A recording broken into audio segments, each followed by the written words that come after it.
Number 10. What a drag. Bachelor number 1. What would you do if I refused to marry you? Well, I would probably get quite violent and lead to the destruction of 10,000 lives at the Battle of Hastings. Might just drag you around by your hair and see where the night goes. William I, or more appropriate, William the Conqueror, was a fierce warrior and the first Norman king of England. Being the illegitimate child he was to the throne, some people didn't exactly respect the power moves old Willie was making. People rebelled, and he crushed them. Oh, and there was this one time that he fancied a woman named Matilda. Being the respected woman that she was, she declined Willie's advances. Willie, not taking no for an answer, promptly dragged her around by the hair until she agreed to marry him. Gee, what a swell guy. Number 9. Let them eat cake. France had seen better days in the 1790s. People were starving, the economy was bust, and for some reason the poorest citizens were being taxed the most. When cries were made from the people, they demanded that change be made. King Louis XVI, being the great leader he was, he listened to the people and there was no problem ever again. Oh wait, he did nothing and the country had a bloody revolution. The man supposed to be leading his people failed to act. In fact, he did less than nothing, often trying to silence the riots by force. But when people are very hungry, and you're living fat with high society, you can lose your head in all that chaos. While the famous quote, "let them eat cake," may not have actually been said, it's a good reminder of the disconnect between the upper class and poor. Leaving your people to starve isn't the best idea if you want to be a king for a long time. Number 8. Cashback. King George III had a simple ask of the American colonies. Right then, we just saved you all from the French and Indians, so now it's time to do the right thing and pick up the bill. Britain introduced new taxes on the colonies in order to pay back what it had spent on the previous war. But in reality, he was asking the colonies to pay up without much in return. Basically, I'm the king, I saved your skins, give me more money, which most people at the time couldn't afford. And I'm still gonna boss you around. The British Empire may have been victorious, but it was the colonists who felt all the effects of the war and the economy. This happened multiple times before some patriots had had enough and decided to act. And what he did when the people he was forcing to give money spilt a little tea? Well, he sent British troops for a semi-friendly military occupation. I hate to loan this guy a nickel. Number 7. Terrible Ivan. He wasn't called Ivan the very friendly and generous and would for sure never cause any harm to anyone ever. He was Ivan the Terrible, and for good reason. His actions are very unholy. Let's start with the fact that he killed his son's pregnant wife. And when his son came to confront dear old dad, his son was struck with a pointed staff, killing him in a fit of rage. A legend tells us that once St. Basil's Cathedral was finished construction, he was so pleased with the architect, to reward him for such magnificent work, Ivan gouged his eyes out so that no one would ever design something so beautiful again. His paranoia also caused the slaughter of Novgorod, where after he was done claiming thousands of lives, he burned all the fields just for good measure. Wouldn't want all those dead people farming without your permission. Should we tell him about the other world monuments? Number 6. Off with her head! Henry VIII is more well known for how he treated his wives more than his leadership. With a reign of over 20 years, the man had a few wives. 2 of his wives were executed for ridiculous reasons, another was divorced.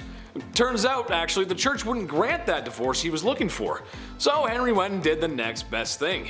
He broke away from the Catholic Church and dissolved the monasteries, taking their wealth and redistributing it as he saw fit. Nothing is unholier than trying to get away from the church. Historians believe that his divorce actually led to the English Reformation. When you marry that many women, however, it's actually easy to see where his heart laid. Years before his death, Henry made plans to build a monumental tomb for himself, but also Jane Seymour. She truly was his favorite queen, the one woman he definitely loved, and the mother of his only surviving male heir. Henry went as far as to confiscate a black marble sarcophagus that was originally intended for the powerful churchman Cardinal Wolsey to be used at the center of their tomb. The monumental tomb was in the works for most of his time on the throne, but during the tumultuous years after his death in 1547, it was never completed. So Henry and Jane were left to rest in peace in what was going to be temporary lodgings in Windsor Castle until said monument was all wrapped up. But it never did, and the kingdom was so bankrupt that it didn't really ever come around. So completing it seemed a little impractical. It had been a long time, and Henry's intended tomb is now actually home to another famous figure. 2.5 centuries later, the sarcophagus became part of an ornate national monument, the final resting place of Horatio Nelson, the great British naval hero of the Napoleonic Wars. Anyways, on to his children, because these poor guys were nearly victims of their dad's dirty plan. For the longest time, Henry didn't have a legitimate male heir, so he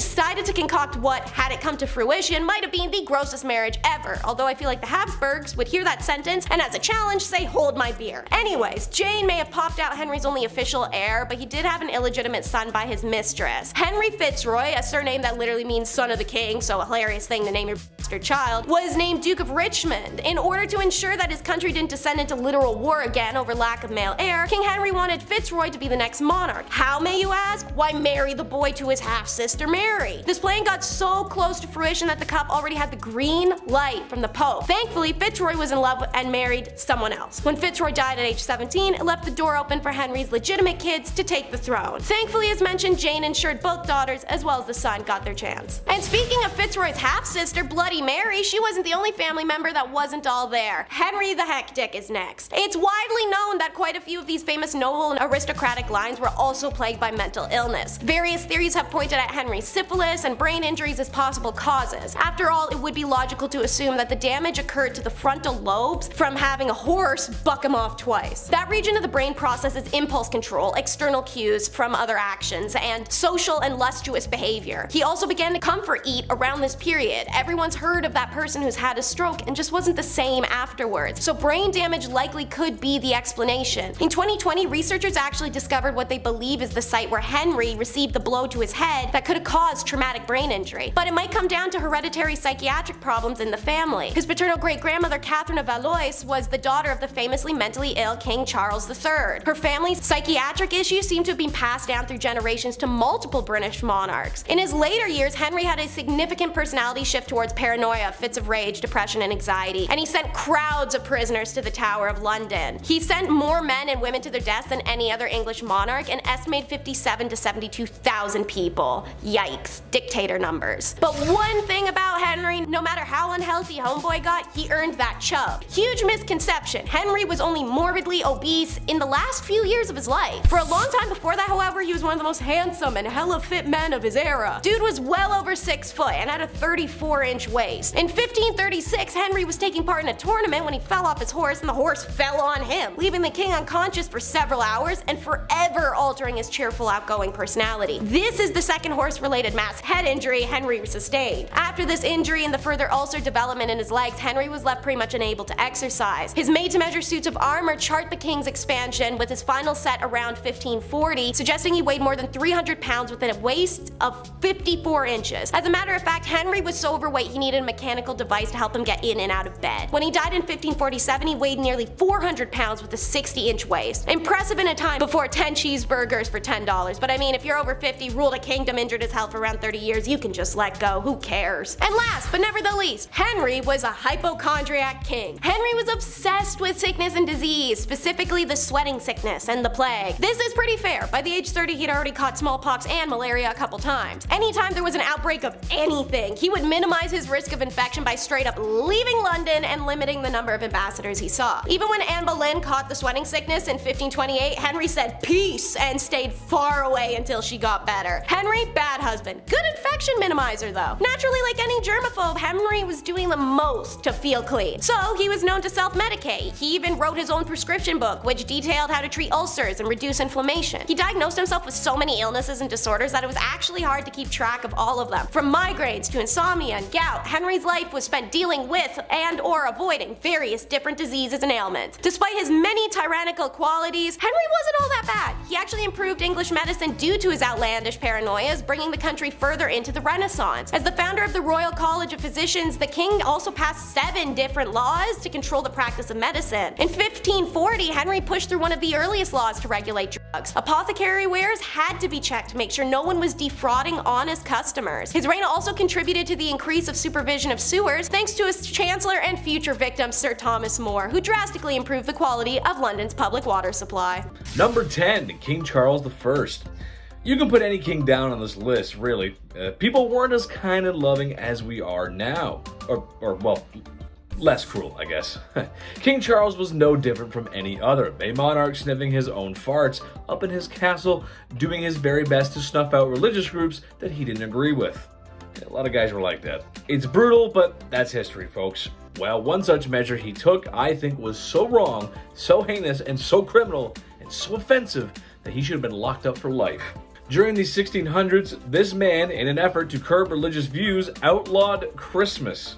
Yeah, that's right. Outlawed Christmas. That means no gifts, no tree, no Santa Claus, no turkey, no stuffing, no nothing. This was quickly dissolved after he was removed from office. And yes, I know Santa Claus wasn't there then, but it's Santa Claus. It's Christmas. Can't have Christmas without Santa Claus. Number 9, William the Conqueror. You've all probably heard the name William the Conqueror. Battle of Hastings, illegitimate son of the king fighting for the throne. Very violently too, I might add. However, today I want to talk about his dating skills. Look, dating can be hard. I get that. There's a lot of anxiety, especially when self-image comes into play. Ooh, I'm too fat. I hate my nose. And what are these legs? Ugh, no one's gonna like me. Everyone thinks like that. And it's always usually right before a date, too. You could be staring in the mirror and then all of a sudden all your bruises, pimples, and blemishes seem to show up out of nowhere. It's weird how that works. Well, William was different though. He was more confident. He didn't have confidence issues like the rest of us. To quote a brilliant chemist, he was the one who knocks. As the story goes, he was quite fond of one lass. She was not fond of him. Classic story, really. So, after trying to court her several times and failing, he decided to drag her on the ground by her hair until she said yes. Don't do that. That's bad. Number 8, Genghis Khan. I don't think some folks realize just how brutal this guy really was. I mean, if you've ever played the Ghost of Tsushima game on PlayStation, then you know exactly what the Mongol horde is capable of. Naughty things. The man carved out most of Asia and parts of Europe. In one battle, allegedly, taking the lives of 1 million people. And all that remained was a mountain of bones and human fat. Ugh, gross. He's been known on how not to treat a lady and reportedly liked to use his young and newest soldiers as arrow fodder by creating human shields with them.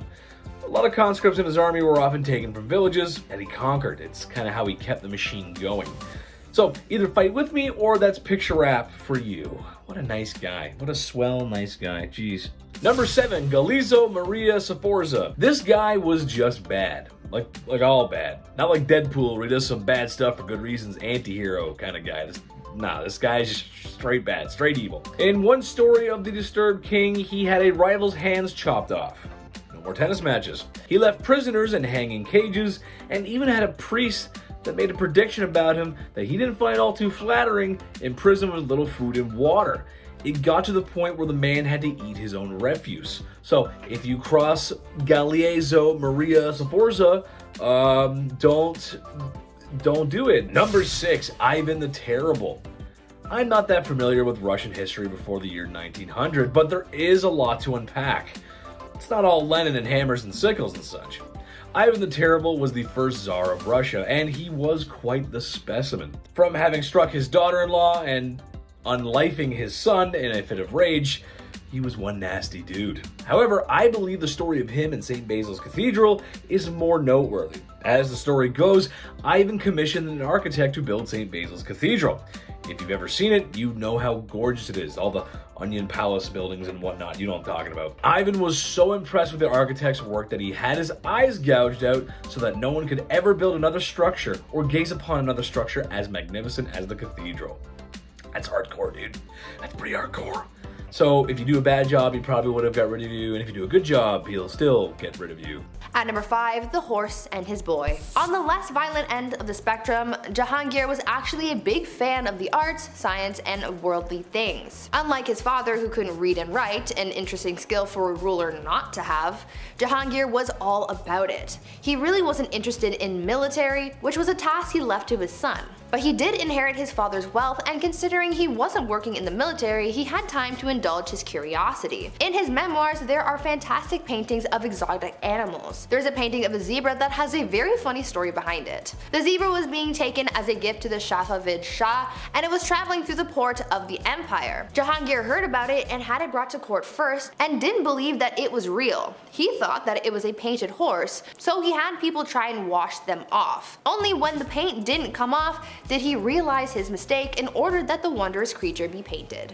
At number 4, Shah Jahan and the Taj Mahal. Okay, so this one isn't messed up for violence or anything, but it is the ultimate love story and we just can't leave it off this list. There is one part that is messed up to me because, man, I don't even know, but we will get to that. If you've ever been to India, then one of the stops you made on your trips was probably to the Taj Mahal, a breathtaking mausoleum built by the Mughal Emperor Shah Jahan to commemorate the love of his life. Considering how big and intricate it is, you know that their love was bigger than any storybook. An Indian poet called the Taj Mahal a teardrop on the cheek of time, a testament to grief and power. Mumtaz Mahal was Shah Jahan's favorite wife, forsaking all of his other wives just to be with her.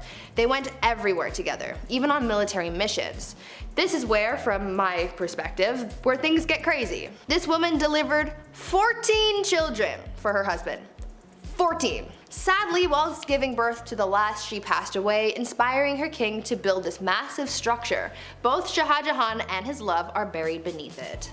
At number 3, brothers at odds. Shah Jahan's rule was considered the golden rule of the Mughal Empire, so how do you top that? Aurangzeb did not even bother trying, and he kinda sucked. He was Shah Jahan's third son, and he was a very military-minded man, showing tactical and strategic military skill and unrivaled determination, whereas his brother was a man of letters and no, not the kind from Supernatural. Aurangzeb wanted power, and so in order to secure his rule, he confined his ailing father to his own palace, caused the death of one of his brothers, and had 2 more of his brothers, a son and a nephew, executed. He was literally committing fratricide left, right, and center. But it didn't matter to him because he gained control. His desire to prematurely end the lives of those who stood in his way was described as, quote, a wolf thirsting for the blood of his brothers, end quote. You would think that this motivation to gain power and rule on his own terms would mean that he had big plans for the empire, which in a way is true, but those plans and changes led to a lot of oppression, but we will get to that in a bit. At number 2, staked. Before we get into the oppression that Aurangzeb caused to his empire, let's talk about Emperor Farrukh Siyar. Farrukh Siyar was emperor of the Mughal Empire from 1713 to 1719. He was described as an incapable ruler who gave his power to all of his advisors. His rule caused many conspiracies and plots to arise within the court. He caused a lot of people a lot of pain for his plight for power. With the help of his allies, he gave many of his enemies the gift of the big sleep, but by far the most ruthless thing he did was kill Jahandar Shah and Zulfikar Khan Nusrat Jung. What made their deaths so brutal was the fact that when they went the emperor hung their heads on poles, and just to add insult to injury, he made their parents walk at their funeral. Luckily for the people of the Mughal Empire, Farrukh Siyar was killed by unknown assailants at the instructions of his close relatives, putting an end to his awful reign. And finally, at number 1, the Great Oppressor. Aurangzeb's rule sort of had 2 chapters to it. At first, Aurangzeb was a capable ruler of a mixed Muslim-Hindu empire who was feared yet respected for his vigor and skill, but around 1680, Aurangzeb's rule changed drastically in both policy and attitude. His once unified people of both Muslims and Hindus broke apart, and people of Hindu faith became subordinates, not colleagues. On top of that, Aurangzeb added some more oppression to the mix and not only destroyed Hindu temples, but he also reimposed the Jizya tax on non-Muslims, after the tax was initially banned by Emperor Akbar. For the first 20 years of Aurangzeb's rule, he did not impose a tax, but all of a sudden he started demanding these payments, and historians believe that Hindu uprisings are what caused the emperor to act harshly towards the non-Muslim population. This discrimination caused a revolt to unfold that Aurangzeb's third son supported. Aurangzeb spent his last 50 years taking his aggressions out on the Hindus in the empire, and it's for this reason that he is remembered by many as a tyrant. Before we wrap things up for today, I want you guys to leave a comment down below telling me what from this list you think was the most messed up from these Mughal kings. Leave me your thoughts down below. Kicking off the list at number 10, a goodnight kiss. We'll start off funny, okay? History can be funny sometimes, even when it's not meant to be, and it's meant to be completely serious. I can't help but read this information and laugh. Royals were sweating constantly about people trying to take them out, of course. I mentioned Boy Jones on here a few times. That guy stalked the Queen over and over for years. Historically, these royals have been on the lookout for enemies, and the way that they prevent these attacks, yeah, sometimes it can be a little funny. Like the kissing sheets, for example. Have you heard about this weird position in the castle? What an odd job this is. A great deal of monarchs hired taste testers to make sure nobody poisoned their ale, which is, pretty lousy job there. Either having a good day or a bad day, no in between. But they also had a guy kiss the king's sheets every day, just He just kissed the entire bed. The king size, may I remind you, massive bed. King Henry VIII, this guy hired somebody to literally just go in, get snuggled up, and just make sure the king's bed wasn't poisoned. There's nothing on it that's gonna make the skin go all ouchy. But he would just get in his bed and just go to sleep for a bit. You're required to make the king's bed every morning, of course, and before he gets back in, you gotta get in and kiss that bed, man. You gotta kiss that bed real good. Mwah, mwah, let's go. Mwah. All right, time to clock out for the day. Mwah, one more for good luck. Clothes as well, that was touched. Maybe not kissed, but it was for sure worn and touched. It's so weird. Guys wearing my clothes in my bed. No way, I'd rather get poisoned. Like, yo, take my jeans off. Who is that guy? Get back here. Like, imagine marrying that king and it's like, oh, hang on, before we get snugged in, this guy has to go and kiss your sheets. She's like, ew, what? Why does my sheets smell like breath? Everything smells like breath. Number 9, enemas. We gotta talk about perhaps one of the worst sights to see in the household. Back in the olden days, enemas were the talk of the town. Well, rather, the palace. Like most things in the 1400s, only the rich could afford the enema supplies. Specifically, King Louis XIV. Guy loved enemas. Just big old fan of enemas. It's believed that over the course of his life, Louis XIV received thousands of enemas. Thousands. It's a lot of decimals. Decimals for enemas. In just 1 year, Louis received 212 enemas. Like, guy, that's like 112 too much, I'd say. I don't know. He would always take it a step further, and dare I say, a step fancier, by using almond milk for the enemas. Imagine being married to a guy and he pulls out almond milk and you're like, oh no, not again, come on, Louis, please, I just ate. Number 8, no bathing in this house.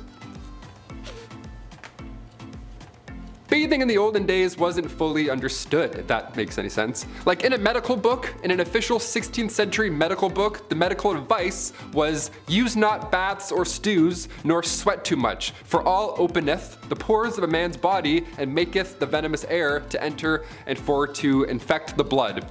First of all, huh? What? What does it even mean? Why is every shred of medical knowledge always written in riddles? God forbid you have bronchitis in the 16th century. A doctor would just be like, ah yes, just a drop of ale and a witch's flick and you'll be on your way. Like, what? Do you have any halls? Help me. Help me, dude. No, I'm just mad. I just like, bro, I have pneumonia. I need medicine.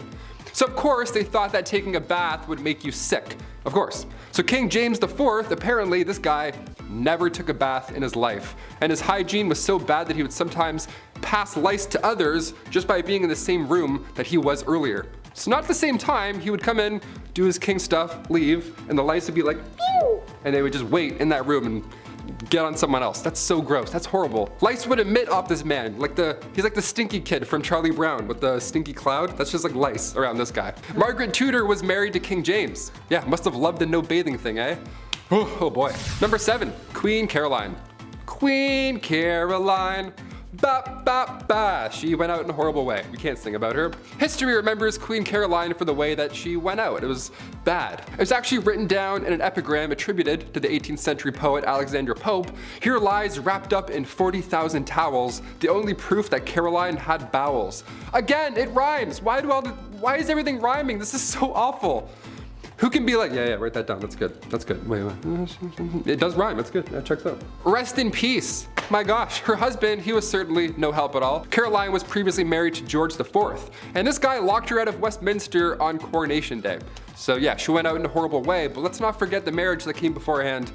That wasn't pleasant either. Nothing in this guy or this marriage was pleasant. Number 6, Henry VIII. Of course he's back. He had 6 wives and it was pretty much entirely bad for all of them, yeah. It was the late 1400s. Henry took the throne in 1509. This guy was only 17 years old when all of this madness began to unfold. Only days after the execution of Anne, who I mentioned on part 1 of this list, so days after he married his 3rd wife, Jane Seymour. Anne Boleyn and Jane Seymour's mothers were first cousins, so they were close, and during all of this, they of course went head to head more than once. Jane died shortly after giving birth to Edward VI on October 12, 1537. I can't mention King Henry's wives and leave a couple out. This is just a history channel. We have to mention all of them, okay? Number 5. Domestic disturbance. William the Conqueror was one down bad dude. The illegitimate ruler to the throne left a bad taste in some people's mouths, and was just as ruthless in silencing those rebellions that were always uprising against him as he was with the famous battles he was a part of, like the Battle of Hastings. But what I think he should be remembered by is the way he asked Matilda to marry him, or rather the extreme measures he took when she refused his advances because he was an illegitimate leader. William dragged Matilda by the hair out into the middle of the street and beat her until she agreed to marry him. I don't have to tell you how messed up that is, and I sure hope I don't. Number 4. Nero Sauna. The Romans were kind of a big deal, especially if you're into history. Large city, culture, and some other structures are still around today. That's kinda cool. But while the city of Rome may have been the best city on earth at the time, Romans themselves could use a little work. Meet Emperor Nero, the vicious leader of Rome who became emperor through ill-gotten gains. However, in what may have been one of the first acts of flexing the male patriarchy, the divorce or forced separation of his wife Claudia Octavia comes to mind. It was a rocky marriage from the start. There was a general dislike from the very beginning, but when Nero remarried, as emperors did, he had Octavia banished to an island, where shortly after she would be suffocated in a hot vapor bath. Her demise was sad for most Romans. Oh yeah, and they tried to make it look like she did herself in. That's messed up, man. Number 3. Pedestal. I think in a healthy relationship, you ought to put your partner on a pedestal sometimes. Maybe your partner is drop dead gorgeous, a promising athlete, really enjoys collecting stamps. You go, little rock star, collect those presidential stamps. However, Emperor Caligula of Rome had some other ideas. He would literally put his wife, who he claimed to love, up on a pedestal stark naked and let his friends in the military gawk and glare at her. He would also say to her that he could end her life whenever he wanted and put a knife against her for no reason. Weird flex, but okay. This guy was awful to everyone as he tormented and unalived so many people. Well, you sure wouldn't want to see his face everywhere, as he liked to do just that. Built statues of himself everywhere because after losing your family to his tyranny and looking at his wife, you need to know who's responsible for all this. That's messed up. Number 2. Duzong Duzong Duzong. That wouldn't really be a great fraternity name, would it? Well, the Emperor of Duzong of China would think differently, as when he was in charge, that's pretty much what the royal court looked like. Enough drinking to keep AA in meetings for 100 years, and enough ladies of the evening to...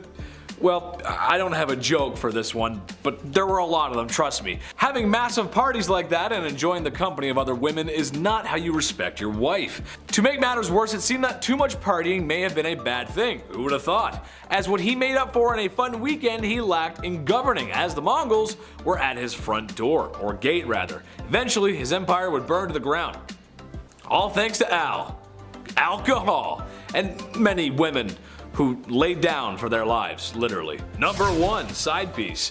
Look, I enjoy the company of a woman just as much as the next king sits on his throne. But in my opinion, once you find a wife, it's time to settle down, relax, no more crazy parties like Duzong. This is another generalization, but every king did this. Every king in the past has had mistresses, as if that is a totally okay thing to do to your wife and oftentimes the queen of your kingdom. I'm a reasonable guy, so maybe I can see having your side piece waiting in the wings to be stage center, but it's never one, is it? It's always multiple. Ladies of the past, all I can say is make sure you give birth to a boy and watch your back. They're coming for you. Start off at number 10 with the most unheard of king, King Stephen. Despite seemingly flying under the radar of history, Stephen was king of England from 1135 to 1154, and he proved to be very bad at it. Unsurprisingly, he also wasn't meant to be king, and his determination to hold that role is what caused over a decade of civil war. In the 4th year of Stephen's reign, Empress Matilda, his cousin, came from England, intent on claiming the throne for herself. As the daughter of Henry I, she expected to be queen, not just because her father arranged it in his will, but also because he made the court, including Stephen, swear an oath of loyalty to Matilda. But since she was a woman, the second her father died, the royal court essentially laughed in her face, and Stephen got the leeway to steal the throne. His first mistake is, rather than trying to capture Matilda when she arrives, Stephen allows her to travel to Bristol, where she builds a rebellion over several years. This was already a time of social upheaval in Stephen's kingdom. To quote the Anglo-Saxon Chronicle of the time, "In the days of this king there was nothing but strife, evil, and robbery, for quickly the great man who were traitors rose against him." The inability to lead politically left greedy nobilities access to building unlicensed castles and manors and ruling the populace with violence. Stephen and Matilda's armies meet in February of 1141, and while her forces win and Stephen's imprisoned for a short duration, the people of England refuse to accept her or respect her as queen. Once Stephen set free in secret, he retained the crown, whilst his rival Matilda literally has to reluctantly just return to Normandy in 1148. Stephen never did relinquish his crown, but rightful heir Matilda does get the last laugh when her son Henry succeeds Stephen. We'll call him by his nickname. Number 9 is the do-nothing. What is a do-nothing king? Well, it's exactly what it sounds like. Louis IV, for example, ruled for a single year, and unlike his predecessor, he seems to have had absolutely no ambition, no interest in politics, and didn't do anything that the chroniclers found worth mentioning. This isn't the first case of a do-nothing king. The last kings of the Merovingians line were similar, as was China's Emperor Wanli. Crowned king of Aquitaine in 979 while his father was still alive, you'd think the pressure would be on to impress dad, but no. Louis never succeeded in his efforts to retake Aquitaine and try the Archbishop of Reims for treason. He married but had no heirs because his wife Adelaide ran away, and he disregarded his mother's advice to befriend the German king Otto III. And then he died in a hunting accident at age 20 with no legitimate heirs, which ushered in the Capetian line of French monarchs. Number 8 is everyone's favorite glutton, the Magna Carta king. If you remember your middle school history, you'll know what I'm talking about. John, King of England, who ruled from 1199 to 1216. John was an efficient and capable administrator at the very least, but he was also unpredictable, impulsive, and aggressive. I.e., before becoming king, John had already betrayed and rebelled against his father, Henry II, and his brother, Richard I. Then once he was king, he immediately took to imprisoning opponents, regularly taking prisoners and imposing ruthless punishments. John used his income to fund his expensive wars in France, but he still failed to hold together the empire created by his father and lost Normandy. Yet he still felt comfortable in exploiting feudal rights enough to extort money from the barons. He set taxes obscenely high and enforced all kinds of arbitrary fines, as well as seized the barons' estates. This all culminates with the English subjects rebelling and forcing him to sign the Magna Carta in June of 1215, although he tried to annul it literally immediately. And when that is granted by Pope Innocent III, which doesn't seem like a very innocent thing to do, in August of 1215, it led to the renewal of the Baronial Revolt, which was still raging when John died in October 1216. Over to Denmark for number 7, Christian the Tyrant. Christian II was crowned King of Sweden on November 4th of 1520 after winning a war against the rebel Swedish nobleman headed by Sten Sture the Younger, who wanted to secede from the Kalmar Union. To celebrate, a 3-day coronation feast was held for all, and then 82 people promised amnesty were then put to death by beheading in the Storgate Square of Galmastan in a mass wipeout of nobility and bishops. The traditional Swedish interpretation of the story is that the Archbishop Trolle had been forced to give Christian information that he could use to crush the Swedish opponents in return for amnesty. According to historian Lauritz Weibull, on the other hand, it was Troll and other Swedish clergy who they themselves initiated the events leading up to the deaths by accusing a number of Troll's own personal opponents and Swede nobility of heresy, after which point Christian II began a lawsuit against those people, which ultimately would have to end with death because canon law at the time said that was the punishment for heresy. It was only after the deaths and his expulsion from Denmark and Sweden that Christian turned into a boogeyman, partly as a result of a successful smear campaign mounted by Gustav Vasa, the founder of the Swedish state. Irregardless, he did kill all those people. We've talked about it before, but it'll never be too many times. Number 6 is the odd wig. It was discussed in the recent Bumblebee video, Top 10 Uncommon Royal Family Hygiene Tricks, how King Charles II was a special kind of creep. See, plucking someone's down their hair as a souvenir was a tradition amongst the libertines of the 17th century. What was not a tradition was making a damn wig of them. When the hedonistic Charles II visited Scotland back in the 1600s, he was taken to copious drinking parties with lots of attentive ladies present, especially at Castle Turrill in Fife, Scotland. Years later, he sent his Scottish bros a thank you for the raunchy party times, and it was a wig woven from his favorite lovers down their hairs. And man, you'd think he'd sent them some kind of uber sentimental mixtape handcrafted by Fife's own longtime crush, because the men's club revered it like it was their own child. It was even passed on to the younger generation after the castle keeper Earl of Moray passed away. Eventually it was stolen and came to be used in the rites of a local adult activity club called the Beggar's Benison, who believed it would pass on royal virility. At number 5, too many castles. King Ludwig II of Bavaria, also known as the Swan King or the Fairy Tale King, was the monarch from 1864 until his passing in 1886. Ludwig was a fan of the opera, arts, and spending money in an irresponsibly extravagant way. When Ludwig took the throne, he was only 18 and he increasingly withdrew from day-to-day affairs of state in favor of extravagant artistic and architectural projects. Today, the former king is known for his fairy tale castles, Neuschwanstein Castle, Linderhof Place, and Herrenchiemsee. Ludwig certainly had a talent with his impressive castles being the inspiration behind Walt Disney's Cinderella Castle, but he got a little carried away building one too many castles. He was also a devoted patron of the composer Richard Wagner. Ludwig spent all his own private royal revenues on these projects,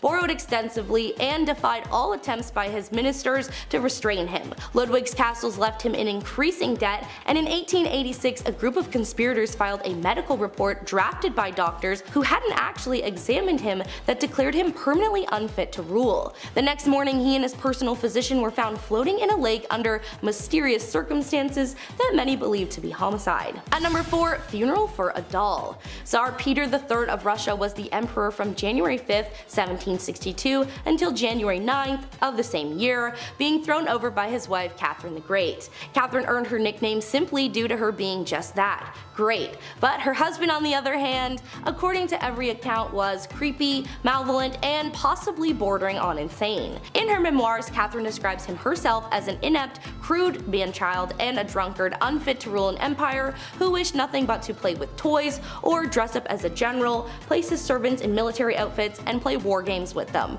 Peter was also known for loving, collecting, and playing with toy soldiers in his room. One day, Catherine found a rat hanging on his wall. According to The Empire of Russia, Its Rise and Present Power by John Stevens, Catherine wrote, quote, "One day when I went into the apartments of His Imperial Highness, I beheld a great rat which he had hanged with all the paraphernalia of an execution. I asked what all this meant. He told me that this rat had committed a great crime, which according to the laws of war deserved capital punishment. Basically, the rat had chewed the head off one of his beloved dolls, he wanted a full funeral, and Catherine wanted nothing to do with him." At number 3, enemas. King Louis XIV of France ruled from May 1643 until September 1715. The former French ruler was apparently quite a big fan of using enemas on a regular basis. If you don't know, an enema involves inserting fluid into the lower bowel through the rectum, aiming to empty the bowels, often for a medical examination or administering medication. To be fair, back then it was a common thing to do among royals and nobles of Europe, as it was thought to be very good for your health. Even so, Louis was the enema king. Rumor has it that Louis XIV had thousands of enemas performed throughout his life. It was not uncommon that the king excused himself after dinner, went to his private apartment, had an enema, and then returned to join his courtiers. The king ended up living quite a long life, 76 years, and he credited his long life to his regular enemas. The elite of France were not going to be using just any water for this delicate practice either. Instead, the fluids were perfumed with rose, orange, and angelica, and was even slightly colored by the request of the users. Louis's father and grandfather had been fond of enemas too, but he preferred his with almond milk. During one year, he had 212 enemas performed. At number 2, mummies. Similar to those who paid for mumia to heal them, King Charles II of England kept a number of mummies. They were not for educational or entertainment purposes, but simply to gather their dust. This dust was made up of dried skin and whatever else you might find on a mummified corpse, and Charles would actually rub it all over his own body. I guess back then then they really hoped that the deceased had magical healing powers, but looking back now, knowing what we do, that's just nasty. Could you imagine just showering in mummy dust thinking, this is gonna make me so great? Charles II believed that by doing this he could acquire some ancient pharaoh greatness for himself. To be fair, they had a lot of wild beliefs back then, so this wasn't unheard of, but paying for a corpse's dead skin is still insane. King Charles wasn't done there either. He also paid grave diggers to bring him cadavers so he could use their skulls to make an alcoholic concoction called the King's Drops, which he prepared in his personal laboratory. These drops were made from crushed up human skulls and skull moss from Ireland, and the king purchased the concoction for 6,000 euros. And at number 1, tall men. King Frederick Wilhelm I of Prussia ruled from February 1713 until May 1740 and was the founder of the Potsdam Giants. This name was given to the Prussian Infantry Regiment No. 6. This group of soldiers was made up of men above 6 feet tall and was eventually dissolved in 1806 after being defeated by Napoleon. Frederick recruited these tall men willingly and unwillingly from various nations. The king himself only stood 5 foot 3 inches tall, and the taller soldiers were believed to be a pretty obvious case of overcompensation. Eventually, Frederick became a little too obsessed with collecting gigantic men that he eventually resorted to buying, taking, or breeding them into the regiment to booster his ranks. Frederick Wilhelm was apparently not nice to his troops, treating them more like possessions to show off rather than humans. The king would show off his troops like toys to foreign dignitaries and even painted portraits of them as they marched at his command. The king once said, "The most beautiful girl or woman in the world would be a matter of indifference to me, but tall soldiers, they are my weakness." By the time he passed, the number of tall soldiers had climbed to 2,500, and Potsdam was littered with unusually tall men by the 18th century. At number 10, some background. The Mughal dynasty in India was founded by Babur, a descendant of the one, the only, Genghis Khan and Tamerlane. After he defeated a sultan of Delhi named Ibrahim Lodi in 1526, Babur was the first step in the Mughal dynasty that would last for over 3 centuries. To say that the empire was immense is an understatement. The empire ruled over 103 million people, probably even more. The Mughals were rooted in Muslim beliefs and were noted for their well-organized government and cultural sophistication. Many of the rulers tried to integrate the Hindus and Muslims under one state, but as we will find out from this list, it was not an easy thing to do, which ended up causing a lot of strife. Many rulers of the empire flip-flopped back and forth between being merciful and tyrannical towards the Hindus, adding to centuries of oppression. At number 9, blinded. Humayun was set to inherit the throne from his father, much to the jealousy of his brothers.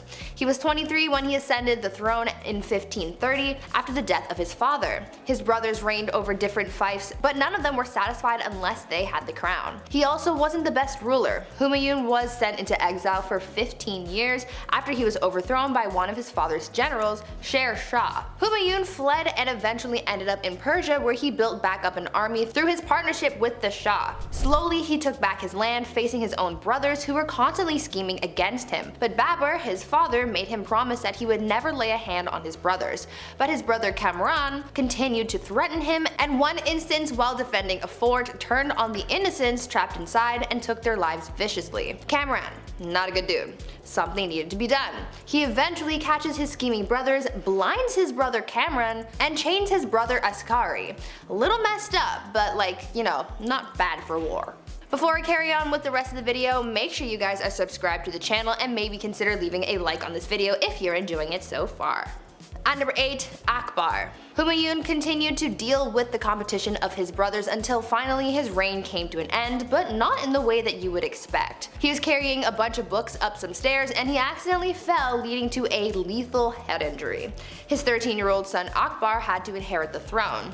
Akbar would later become known as the Great, but that doesn't mean that he didn't do some questionable things. Where his father failed to conquer, Akbar swept through. But just like his father, he encountered jealousy and dangerous ambition in the dark corners of his reign. In Delhi, an attempt to assassinate him was made, the bowman nearly missing him. Who was behind it? The slave of a nobleman who recently tried to start a rebellion. But the plot thickens. Akbar's foster brother's mother had further designs to establish power for herself through her son, Adam Khan. Khan actually ended up taking the life of Akbar's foster father, which led to Akbar throwing him down the stairs and therefore killing him. The mother died 40 days later due to grief. Grief over her son or the loss of power? Who knows? At number 7, Jahangir. So this guy was super impatient to become the ruler and was getting tired of Daddy Akbar taking his time. So he revolted. Damn, this court honestly was just rife with rebellion. They never got tired of it. In 1599, while his father was otherwise engaged and away from the palace, Prince Salim led a revolt. During the revolt, he even skinned a man alive. Akbar was pissed about this and wrote to his son and said, quote, "I have never skinned a bird alive in my life, and you have treated a human being in this manner." Jahangir then went on to conspire against a close advisor of his father named Abul Fazl, whom Jahangir killed in a small battle.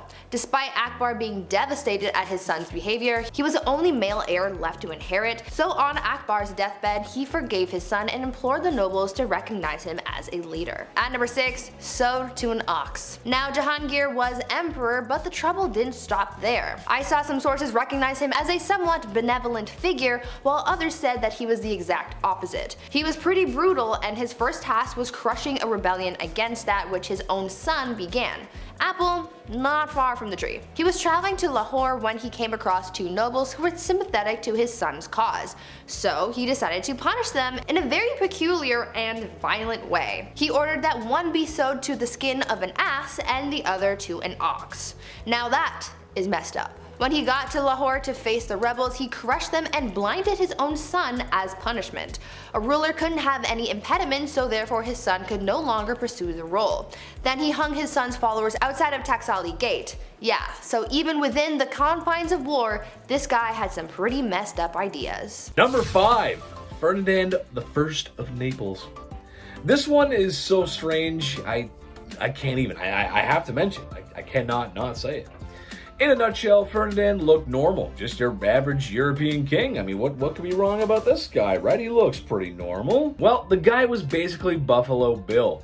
Ferdinand liked to keep his enemies close, taking after a little bit of Michael Corleone. However, so close that oftentimes dinner guests would mysteriously disappear and end up not breathing. Afterwards, they would be mummified and pickled and dressed as if they were still alive. He would then invite more guests over for dinner to show them what could happen if they crossed him. He would open the doors and show them a sick dinner-esque area play thing of people dressed up, and that's what bad people do. That's what Buffalo Bill would do. That's gross. We don't like that. Number 4, Henry VIII. Are you even surprised he's on this list? I mean, come on, it's Henry VIII. But I support all healthy marriages, and I support healthy divorces. Sometimes things just don't work out, but that doesn't mean you have to go all Johnny Depp on the situation. There's better ways to work things out. Well, in Henry's case, it may not be televised on national TV, or global TV in this case. It was more like Edward Scissorhands, if you will. Henry VIII is famous for dealing with his wives. When the church would not grant him the divorce he so wished for, he removed his wife's head from her body. And then he remarried and divorced another, and then another one lost her head and then divorced another, and then finally he passed away and the wife lived on. It makes sense, sure, that's... All I'm saying is the man went a little too far, that's all I'm saying, just a little bit. Number 3, John, King of England. This is the dude who wrote the Magna Carta, which for legal students everywhere is like Planet Krypton. It's where it all starts, the whole Superman, the law, everything. It's the basis of everything. Besides Hammurabi's Code, of course. Well, it's not like he signed it very enthusiastically, and the man really wasn't the nicest. He's also known for taking 22 of his most noble knights and throwing them away in a dungeon until they starved and didn't wake up for, well, no breakfast. He betrayed his brother, Richard the Lionheart, the very famous Richard the Lionheart, who also wasn't very nice either, and is suspected of being the mastermind behind the de-lifing of his nephew. Ooh, talk about family scandal. Number 2, Napoleon Bonaparte. I know, hear me out though. The story of France and Napoleon is one for the history books. I mean, really, it's so strange. Imagine a country that violently overthrows its king and queen, and then while in the middle of that, which could be described as the worst political strife in history, you then go to war, which, if you know how it's not a good idea. You're probably going to lose. Except Napoleon didn't lose. Napoleon took France to war like 5 times within a short time period and won most of them. It's pretty good. Well, good for winning, not good for the people that didn't make it. That's when he declared himself Emperor of France, and kind of lost his way, which it's stupid because it defeated the whole purpose and point of the revolution and the democracy that the people were so fighting for. Eventually, the international community caught up with him and banned him to an island, twice. Because he came back and said, I'm back, and then, no, back to the island. Go back, you're going back. Number 1, Elvis Presley. Look, I know, it's Elvis, but he's the king of rock and roll, man. You can't go wrong with Elvis. Plus, it kind of works too, because I think people have a really good image of him, but he actually wasn't.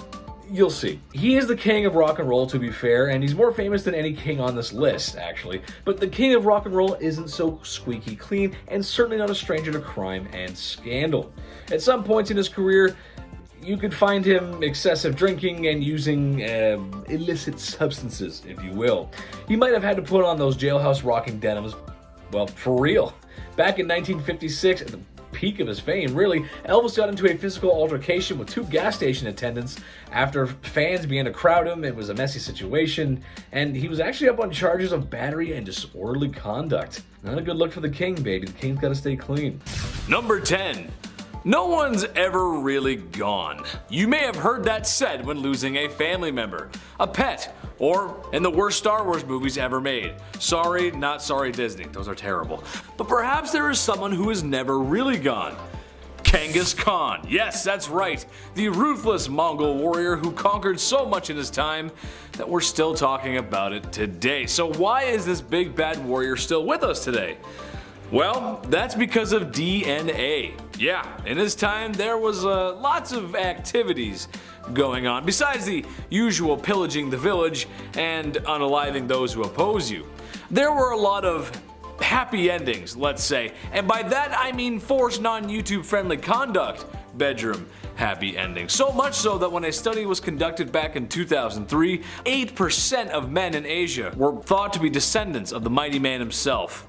0.5% worldwide. That doesn't sound like a lot, but we're talking about millions of people here. Next time you go out, you may be brushing shoulders with the warrior's kin.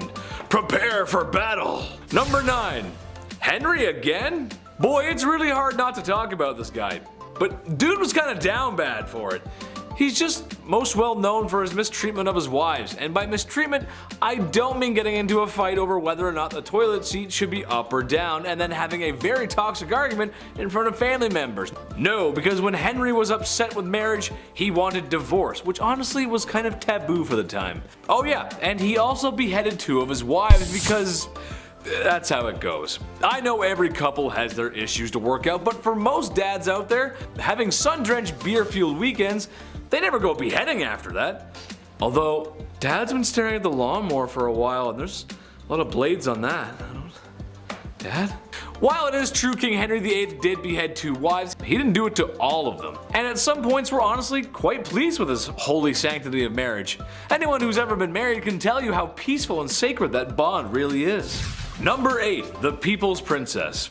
Okay, I know Prince Charles isn't exactly a king, but he is royalty, and the man kinda did Diana dirty.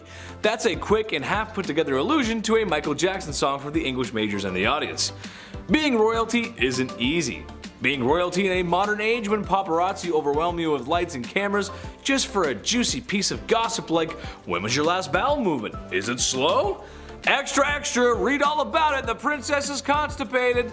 That's just not fun. So after Prince Charles and Princess Diana had been married for a few years, you can understand how excited the media was to find out about their marital disputes.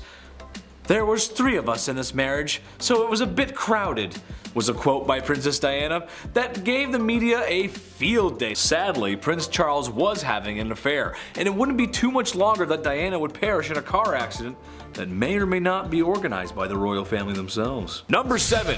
Midlife crisis. This one's kind of generalized because if I didn't, I'd have to mention almost every king ever. So here we go. Back in ye olde times, the access to better healthcare just wasn't there. Doctors aren't washing hands. Imagine, Buddy eats some greasy mutton and then says, alright, time for your enema. But those aren't the only greasy hands around certain orifices I'm talking about. I'm talking about kings marrying older girls at the ripe age of 12. Yep, that's right. Nothing says experience in womanhood like being 12. People didn't live long, and oftentimes these arranged marriages had ulterior motives, like alliances or business really. However, that does not make up for marrying a 12-year-old who may or may not have started those super weird changing times, like when you were 12 and now there's hair showing up in places that you didn't know there could be hair. I sent a courier to the chief and he came back with this message. It ain't it. Number 6, till death do us part. Love and marriage go together like a horse and carriage, but sometimes the crooning words of Frank Sinatra aren't enough to keep people in love. Sometimes marriages end up like the ones we see on sitcoms, but when there's no laugh track, it's not very funny, and sometimes divorce is the answer. Medieval Germans thought this too, and something they practiced was divorce by combat. Basically, the man goes into a hole with his arm tied behind his back, and the woman is free to move around with a sack of rocks. These proceedings are strange, as I'm sure no husband or wife married today would ever get so frustrated with one another that they would want to hit one another on the head with rocks. Oh, the blessings of being married. Number 5, George V. Turned out this guy loved stamps. Maybe a bit too much though, I'd say. It was almost distracting. It was taking up many hours of his day. Like, focus on other things, like say maybe, I don't know, the war. King George V continued to collect stamps during World War I. Everyone's trying to stay alive. George is just in the background like,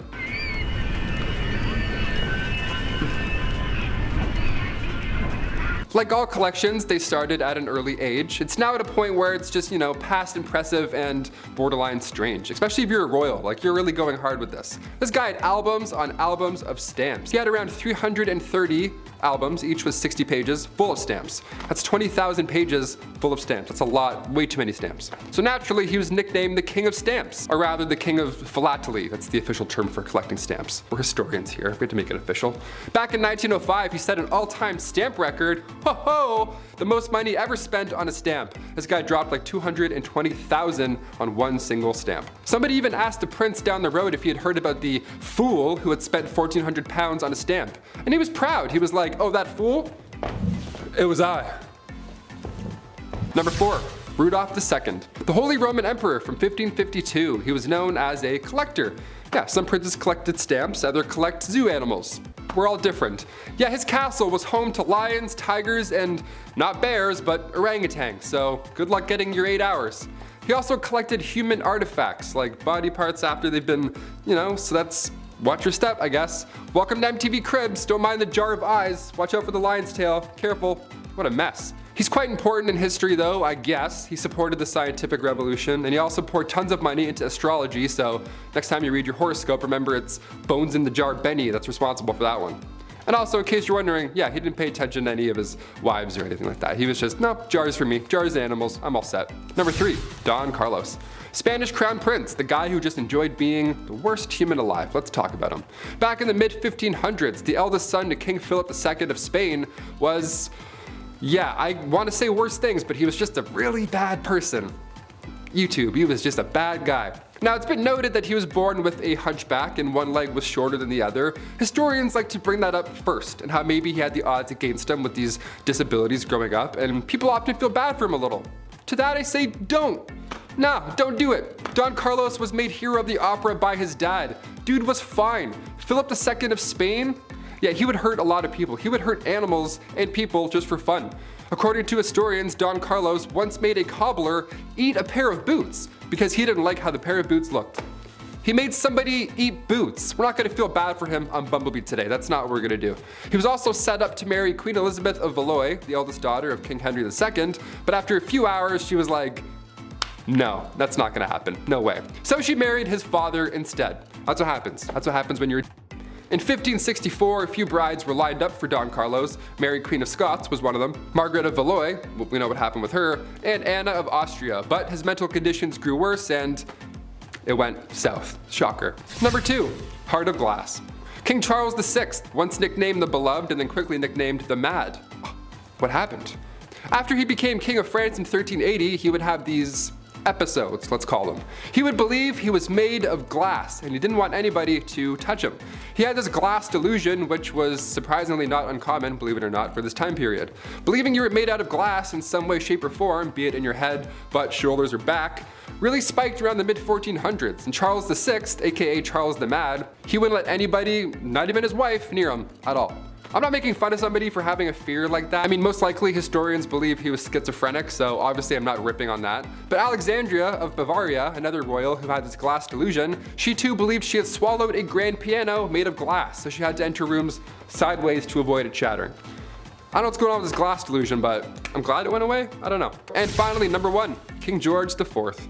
Voted as England's worst king by historians. So that should already tell you a good amount of this guy. George was another one of those monarchs who was a little too invested in his, intimate side quests, if you know what I'm saying here, like all these other kings we've talked about. He was a bit busy, being a stupid fool. This man was trying literally everything to get a woman to sleep with him. Although he was the king and he was already set up, he was like, nope, I'm gonna go and keep trying with strangers and random. And he would throw a tantrum if they said no, or he would threaten to end his own life if he didn't get the girl. Like, you know what I'm saying? One of those kind of monsters. He would also keep trophies, lack of a better term, of all these conquests afterwards. He would ask each people that he slept with for a little piece of hair, and then he would keep them. He would like store them. Back then it was kind of common, I guess, for lovers to keep locks of each other's hair. Weirdly enough, because you don't have phone numbers or like any sort of way to remember someone, photos, I don't know. So you kept their hair. But after the king died, his brother found 7,000 envelopes, each with a lock of hair that was, quote, enough to stuff a sofa, end quote. So yeah, I'll leave you on that note. I think there's a hair in my mouth. That's kind of gross. Fatal herbs. Ying Zeg was born in China in 259 BC. Declared himself King Shi Huang, or the first emperor of the Qi dynasty, at age 38. He reportedly proclaimed that his dynasty would last 10,000 generations and wanted to be around long enough to see that prediction come true. Pretty difficult for the average human, especially in 259 BC, to live that long, so in order to make it happen, he needed to be immortal. According to the news agency Xinhua, 2017 analysis of 2,000-year-old texts dating to the emperor's rule shows his obsessive quest for an elixir that would bring him eternal life. A researcher discovered texts pertaining to an executive order issued by Qin Shi Huang demanding his subjects search for something that can keep him alive forever. He believed in an old myth that there were 3 spirit mountains in the sea inhabited by mortals. He used his soldiers to look for herbs and such that would grant him immortality and then drink them as elixirs. Unfortunately, Shi Huang did not find the correct elixir and passed away 11 years later at 49. Turns out a lot of these elixirs were often made by alchemists and had traces of mercury in them, which is suspected to have caused his demise. At number 9, body parts. In the 17th century, dead body parts called mummae were often sold to apothecaries and physicians. Why would they need body parts, you ask? Well, in those days, many believed that these parts contained some form of life force left over from the person, thus containing healing powers for medicine. When it came to royalty back then, living a long life was the goal, so in order to have the best chance at healing, royalty was often prescribed mumia made of a healthy person or a young person. The medicine could be ingested by swallowing or rubbing it on an injury. So basically, royalty was paying for crushed up people so they could eat them or rub them into their skin. They had so much faith in mumia that it was believed to be able to treat serious ailments like coughs and epilepsy. Some of the royals who believed in the method were King Charles II and King William II of England, Francois I of France, Christian IV of Denmark. The medicine was in such high demand back then that some even took to digging up Egyptian graves and tomb robbing them for valuable bodies. The practice luckily died out in the 18th century. At number 8, lavish horse stable. Gaius Caesar Augustus Germasius, better known by his nickname Caligula, was the 3rd Roman emperor ruling from 37 to 41 AD. Caligula was described as an insane emperor who was self-absorbed and short-tempered, taking lives on a whim and indulging in too much spending and engaging in affairs. Apparently, he was accused of sleeping with other men's wives and then bragging about it and taking lives just for the fun of it. One thing Caligula did love was his horse Incitatus, who he would feed regular treats to and even paid for a stable to be made out of marble. Soldiers were even ordered to hush the neighborhood if the horse was asleep. Caligula also deliberately wasted money constructing a 2-mile floating bridge so that he and his horse could gallop along it. There was already a financial crisis going on, so the bridge money led to citizens starving. Probably the craziest idea he had was that he planned to appoint his horse to the high office of consul, but luckily for his people he was assassinated before he was able to do so. At number 7, dental tools. Peter the Great was the Tsar of Russia from 1682 until his passing in 1725. The ruler had his hobbies to pass his time, but one of the weirdest ones was amateur dentistry. Peter was fascinated by the practice, and by amateur I'm talking talking, he actually had no idea what he was doing at all. Peter collected dental tools as well as people's teeth and a number of other peculiar items, including pickled lizards. Peter's private collection was known as his Chamber of Curiosities, and he would apparently collect the teeth from people that caught his attention. In fact, Peter loved pulling people's teeth so much that he would even remove his target's healthy teeth in the middle of his passion. I'm not sure what the tools or the process was like for pulling teeth back then, but I'd have to imagine you did not want to be chosen to be his next victim. His collection of teeth is still around along with the rest of his weird collection, but I think this is one that I don't need to see. At number 6, explicit collection.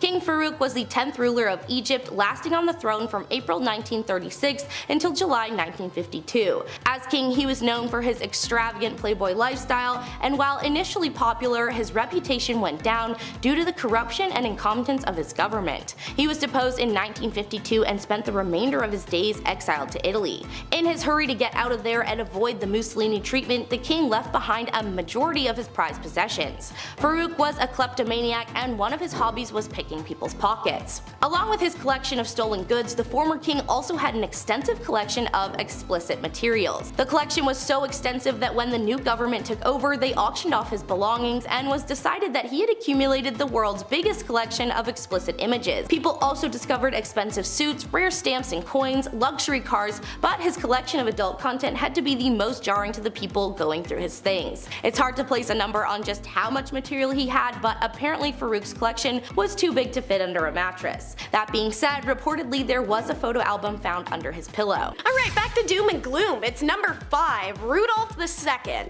One of the most eccentric rulers of the European Renaissance, Holy Roman Emperor Rudolph II reigned from 1552 until 1612 and was perhaps the greatest collector of his time. As an enthusiastic patron of the arts, sciences, and pseudosciences, he filled his Prague castle with obscure junk like taxidermies, cabinets of curiosities, and alchemy products. And let's not forget, homie essentially had a literal barn in the house with lions and tigers, a dodo bird, even an orangutan lived inside. Throughout his life, however, the eccentric Rudolph struggled with mania, fluctuating through its highs and its lows. Sometimes he literally hid from his royal court for weeks on end, or only spoke in an inaudible voice or illegibly. He gave generous support to the astronomers Tycho Brahe and Johannes Kepler, helping lay the foundation of the scientific revolution, but it was because he was positively obsessed with alchemy and spent his life trying to find the elusive Philosopher's Stone. And of course, most famously, Rudolph very casually ushered in the start of the 30-Year War, which devastated Central Europe for decades and left Germany in ruins. On to number 4 is Emperor Andronikos. So this Byzantine emperor was downright bloodthirsty. To quote the man himself, "I shall fall upon your family like a lion pouncing on large prey, and I shall exact fitting revenge for the injuries I have sustained at your hands." And that's actually what he did. After having spent years imprisoned by his own family members, Andro would work his way back to power in Byzantine and eliminate almost all of his imperial family. His 2-year reign was marked by numerous adult liaisons, many of which were with relatives, but also his increasing paranoia, creating a state of terror for everybody. One historian describes Andros as a man of violence, cruelty, mutilation, and death, which is pretty damn accurate, seeing as Andro literally blinded so many people he earned himself the nickname Hater of Sunlight. On September 11th of 1185, the angry mob of Constantinople decided they wanted to select a new emperor. You know you have to be bad for a whole kingdom to one day collectively wake up, walk outside, see the sun, hear the birds, and then just collectively decide, yeah, we've got to absolutely go and dogpile this dude. Andro and his wife Agnes and his mistress, gotta bring the mistress, I'm sure his wife loved that, tried to escape the mob in a boat. The wind worked against them, however, and Andro spent the next 3 days being brutally tormented by his people. They cut off his right hand, knocked out his teeth, pulled out his hair, gouged out his eyes, and even threw boiling water in his face, all before ripping the man limb from limb. Let's get biblical. Number 3 is King Herod. So, one of the most notoriously evil kings in history. Born in 73 BCE and crowned king by 40 BCE, Herod wasted no time building a reputation for ruthlessness and cruelty, ordering the deaths of any political opponents, perceived threats, or just generally anyone he felt should die. Herod was also known to have numerous affairs and have several children out of wedlock. To quote History Cooperative, economically there are mixed interpretations whether Judea prospered during his reign or not. His extensive building projects are dismissed as being vanity projects, but there's no denying that they are great monuments that still stand as proof of the greatness of this old Roman province. His people were heavily taxed for these projects, but they also provided large-scale employment for many. Thus, King Herod is a controversial figure accurate to modern scholars, and for plenty of other reasons too. But this king is unholy in the perfect definition of the word. This is the king who was so threatened by the foretold birth of Yeshua that he famously made the call for death in Bethlehem to try and prevent it. The man, the myth, the monstrous legacy. Number 2 is King Leopold II. I talked about the cruel king in the recent video Unbearable Living Conditions of the Past you wouldn't believe, and I feel mentioning that title alone tells you how bad this man probably was. He was king of Belgium from 1865 to 1909, and during that time he bought Congo, like privately owned, purchased the land and therefore all the people on it, in an example of corrupted governance so shocking I struggle to comprehend it. Consequently, Leopold was responsible for the death of millions of people in the Congo Free State. He was determined to exploit the area for its natural resources such as rubber, ivory, and minerals, and to do so, he created a system of forced labor that led to the brutal accidental and exhaustion death of Congolese people. And because that wasn't bad enough, Leopold taxed the Congolese beyond rationale. It was so oppressive that it caused widespread famine, disease, and dehydration. Any form of dissent was answered with a death sentence, and Leopold was sure to use oppressive measures to control his people. His reign of terror finally ended in 1908 when the Belgian government took control of the Congo Free State after the other European nations woke up to the tragedies occurring there and forced action. To this day, he's remembered as one of the most evil kings in history, and there is public demand for the removal of monuments for this horrible man. And coming in at number 1, we have Kaiser Wilhelm II.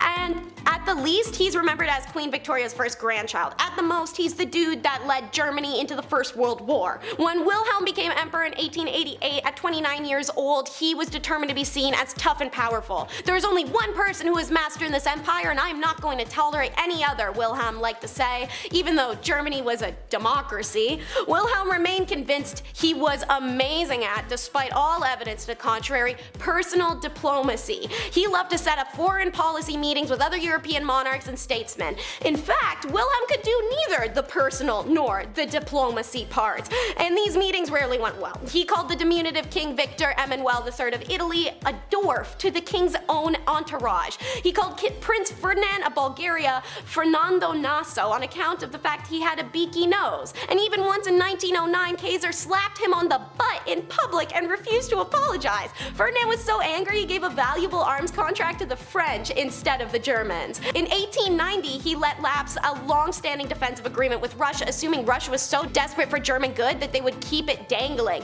Instead, Russia immediately made alliance with France instead. On top of that, the man would just wing all his speeches. The Kaiser views other people in instrumental terms and was a compulsive liar and seemed to have limited understanding of cause and effect. In fact, Wilhelm wasn't good at understanding much of anything. The general staff of the German army agreed that Kaiser couldn't lead 3 soldiers over a gutter.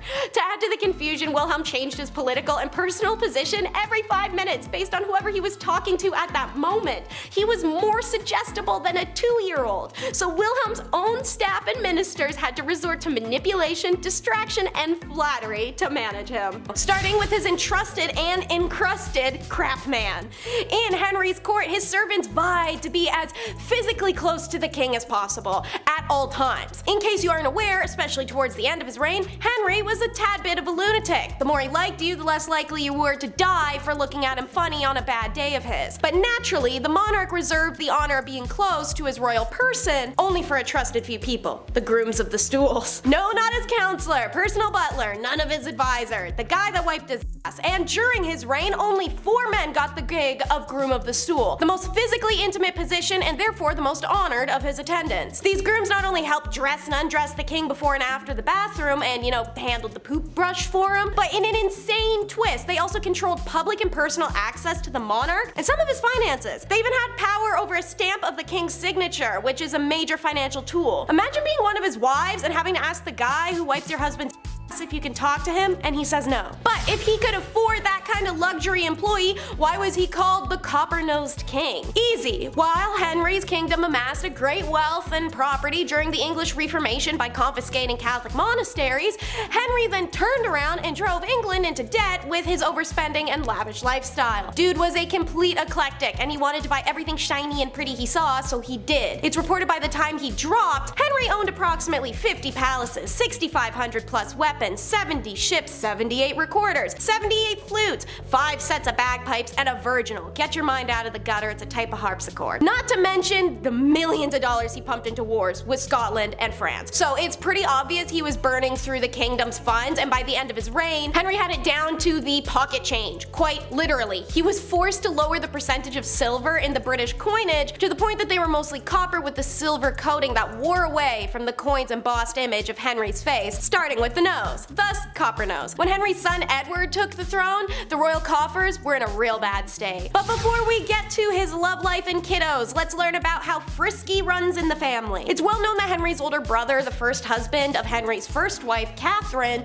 died young. But did you know he had 2 royal sisters who made his life a living hell for fun? Henry's older sister Margaret was just as feisty as her brother. She was sent to Scotland to marry that country's king, James IV, at just 13. She did produce an heir after a couple years, the future James V, but her crappy adulterous playboy spouse didn't live terribly long. So, as a single queen, Margaret wanted to keep up her luxe lifestyle at her brother Henry's expense, which he did not love. Maggie battled it out with the Scottish nobles over the right to serve as her son's regent, but she fell for and married another Scottish noble, the Earl of Angus. Henry's other sister, Mary, had some equally troublesome marriage issues, at least for Henry. He married her first to the elderly King Louis of France, but that monarch passed away very shortly after. A smart woman who recognized being married to a literal senior could kind of work in her favor made Henry promise her before her marriage if she was to be widowed, her next husband would be a man of her own choosing. Henry agreed, which hilariously was a bad idea but only for him because now a widow, Mary chose to wed a commoner who was Henry's best friend, Charles Brandon. The king was furious that Mary would marry against his will since he had no intention of keeping his promise to her, and that her second wedding took away the opportunity for him to make alliances using her. But Mary and Brandon told him to suck it and stayed married till her death. Their descendants included the Lady Jane Grey, the infamous 9-day queen. And before he went around dismantling religions to get some nookie, Henry was a devout choir boy. You might know Henry as the king who split from Rome and brought around the Anglican faith, but in his youth, Henry was a vehement supporter of Catholicism and its head. He sent tin from Cornwall to adorn the roof of Pope Julius II's new palace. He supported the papacy and in 1521 even published a book-length slam poem against the German Protestant reformer Martin Luther. He referred to Luther as a venomous serpent, a pernicious plague, an infernal wolf, an infectious soul, a detestable trumpeter of pride, calumnies, and schism. In recognition of Henry's forceful piety, Pope Leo X, I can't remember that number, awarded him the title of Fidei de Defensor, aka Defender of the Faith. Henry was actually going to join the church himself before his older brother Arthur died and left him a throne and a wife to take care of. Scarcely a decade after being called Defender of Faith, Henry led a schism of his own, cleaving the Church of England into the wider Catholic Church after the Pope Clement refused to annul Henry's 16-year marriage to Catherine. Oh, it's time, y'all, because you may have known he was a womanizer, but did you know Henry was also a consistent king? What do I mean? Have you guys ever paid attention to the names of his wives? So,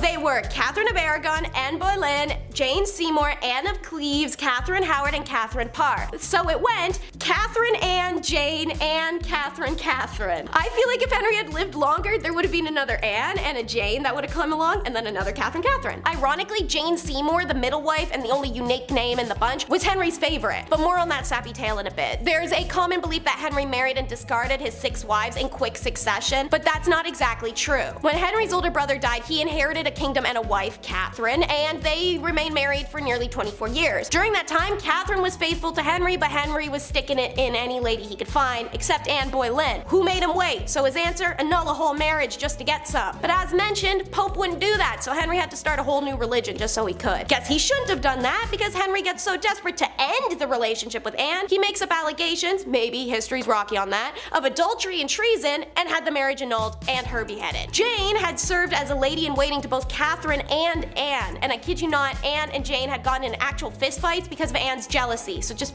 picture a 15th century catfight. On October 12, 1537, Jane gave birth to Edward, their only male heir, and then died from complications due to the birth several weeks later. This is the only woman Henry had actually truly loved, and the loss decimated him for 2 years. His next wife, another Anne, catfished him with her portrait. Turns out she's ugly, and they amicably divorced after 6 months, so she lives out her life in comfy luxury in the country. Smart woman. The next Catherine was all young and hot at the time when Henry was repugnant and unable to walk, talk, and it was more of a classic sugar baby situation. She cheated a bunch and got beheaded. The final Catherine was a grown, mature adult woman, shockingly a widow or two, and of all of Henry's wives, Catherine had the most influence on the court culture, religion, and role of women, and she also persuaded Henry to restore his daughters Mary and Elizabeth to the order of succession. Number 5. Nothing left. Alexander the Great was an excellent warrior for his time. Having conquered so much at a young age is really quite impressive. His empire stretched from Greece all the way to India. For a history class or a good book, this is fine, but in reality, he was a conqueror. The places he was marching into weren't exactly happy to have spear-wielding visitors. He laid siege on multiple cities, executed those who defied him, and sold people into YouTube's least favorite S-word. Just about checks off everything a guy needs to be considered a tyrant. History remembers his conquest, but I for sure will not forget how brutal conquerors can really be. Number 4. Chop chop. While Maximilien Robespierre was not a king in the monarch sense, he did hold a lot of political power in France when the political climate was quite messy. Plus, France was at war. But even messier than that is the way he dealt with citizens who were deemed anti-revolution, by sending them to the guillotine. Within a 1-year period, he sent 17,000 people to their dooms via the National Razor, or as it became to be known. He even began practicing deism, something he called the cult of the supreme being. And if you know your history, you know that you can't get away with that forever. And with some sweet poetic justice, Robespierre was sentenced to the guillotine. Number 3. All my friends are dead. Usually when people expire, the human thing to do is bury said lifeless human. It's just what we do. But apparently Ferdinand I of Naples did not get that memo, instead taking a page from Night at the Museum. No, this is not a cute comedy movie starring Ben Stiller, but in reality a complete horrifying nightmare. Ferdinand took the saying, "keep your enemies close," a little too literally, as his favorite form of punishment was to mummify his enemies, which, let's face it, if he's a king, there's gonna be plenty. And he would like to display these mummies in what's probably the coolest place to be if you're into that weird goth stuff. He did keep some alive in the dungeon, but he much preferred his guests embalmed, where he would have them dressed up on display, just as they were before making the mistake of crossing Ferdinand. Now, what's the point of having that hardcore collection if you're not going to show it off? Well, he did. To the people he suspected of treason, which, in a place like that, treason leaves your mind pretty quick. Number 2. Average height for the time. Napoleon Bonaparte was one of the greatest military strategists of his time, maybe of all time. With full support of the French army, Napoleon found himself earning gallant victories one after another, all being accomplished at a very young age. However, after years of great success in multiple wars and kicking a lot of imperial butt, it started to go to his head.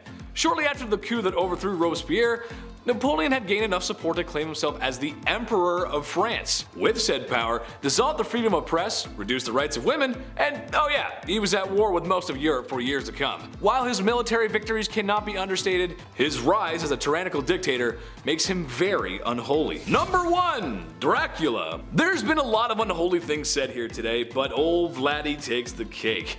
What he lacked in land and power, he made up for in his brutality. As the legends go, Vlad was creative in his punishments, and was well noted for his human art pieces. And by art, I mean impaling his enemy on pikes, sometimes through their rear ends, and leaving them as warnings for anyone who dared cross him. Similar to the time visiting envoys wouldn't remove their hats as it is to do in tradition, so Vlad had their hats nailed to their skulls, so that they may never remove them. There are a few other stories that are just too hot for YouTube, but I think he's a textbook example of unholy. He may also be the inspiration for Dracula. Imagine being that much of a monster one is created in your likeness. I mean, just looking at the painting of this guy creeps me out, man. Whoa! We're gonna start with the classic, Who's My Mummy? Around the year 1341 BC, a royal child is born by the name of Tut-Mahatan, the living image of Aten. Sometime after Dad's death, Tut rebrands to Tut-Mahan. This is because his dad is the legendary dumb Akhenaten, who tries to force monotheism. Anyways, some scholars believe that Tut's mom was Ak's principal wife, Nefertiti, but others believe his mother was the secondary wife named Kia. But with either theory, we run into the issue that it's not entirely certain that Ak was even Tut's father. Getting cheated on by both wives, that's when you know you're doing something wrong. It's quite possible that Tut's father was the pharaoh Smun-Akhara. While DNA tests of several mummies found in the Valley of Kings seem to indicate that that Tut's father and mother are buried not far. Egyptologist Marianne Eaton Cross also points out that whereas these mummies are very clearly close relatives of Tut, it's actually difficult to establish precise familiar relationships using only DNA. Egyptian royal families like to preserve the bloodlines, so his mom could also biologically be his sister and cousin, and all of that would show up as an indecipherable mix that does nothing to confirm more than just a relation. If it is Nefertiti, the question remains, where's my mummy? In more recent years, speculation about King Tut's tomb is that Queen Nefertiti, whose tomb and sarcophagus are long lost to us, is buried somewhere within. This claim is made by Egyptologist Nicholas Reeve, who realized that the cartouches depicting Tut had been buried by his pharaonic successor Ai had been painted over cartouches of Tut burying Nefertiti. Reeve said close inspection of Ai's cartouches revealed clear underlying traces of an earlier name, that of Tut. In its original version, this scene had shown Tut performing the funerary rite over the tomb's original owner, his immediate predecessor Nefertiti. The new evidence, specifically the north and east walls of the treasury being man-made structure whilst everything else is cut stone, does support the theory that Tut's tomb is only an outer section of a much larger tomb prepared for and still occupied by Nefertiti, whose own independent sequence of funerary chambers lies beyond. It would also add context as to why the king had such a small, oddly shaped burial chamber. But if someone does lay beyond those walls and it's not Nefertiti, then knock knock, who's there? Few scholars share Reeve's optimism that any new chambers contain Nefertiti's tomb. There's something about her specifically that fills archaeologists with dread and defeat, like she's the popular hot girl at school who would never look at them. The desire to find her mummy is potent, as it would be a tremendous discovery and greatly contribute to the study of ancient Egypt. Frank Rahel of the University of Zurich compiled a list of other royal relatives that he felt could be interred there, including Tut's older sister, Mary Hatton, his possible mother Kia, and of course, Smenkahera. There is a belief, however, that if it is Smen, while Nefertiti died, Tut had her interred with him. Possibly because, as mentioned, the dude could be his dad, but also maybe Tut knew his mom loved this guy more than Ak. I don't know, I don't got time for ancient Egyptian Kardashian drama right now. All I'm saying is Tut could have cracked that tomb open, buried Nefertiti, closed it back up, and when he died, he got buried in the frontmost room. But to appeal to my ancient alien theorists, is it alien matter? On the flip side of educated leaps, we have alien conspiracy. Egypt's own antiquities ministry announced a few years ago that there were signs of extraterrestrial activity discovered after some radar scans of King Tut's tomb. The radar scans, according to French archaeologist Avril Sapp, refuted theories that Queen Nefertiti's tomb is hidden beyond that of King Tut, and instead revealed weird and extraterrestrial material appeared to resemble a body. However, both Sapp and unnamed antiquity officials refused to answer questions concerning whether or not it could be alien remains. But the AO did confidently boast they could not even come up with something like this in the National Treasure or Indiana Jones movies. This is revolutionary. We don't know what there is, but we've never seen results like this before, said Sapp, who coincidentally discovered dinosaur bones in the Pyramid of Giza a few years ago on April 1st, 2014. Whatever's inside of there could hold secrets to everything behind ancient Egyptian history and technology. Egypt will continue to conduct radar testings and scannings to determine how to enter the hidden chamber without damaging anything inside. Next on the roster,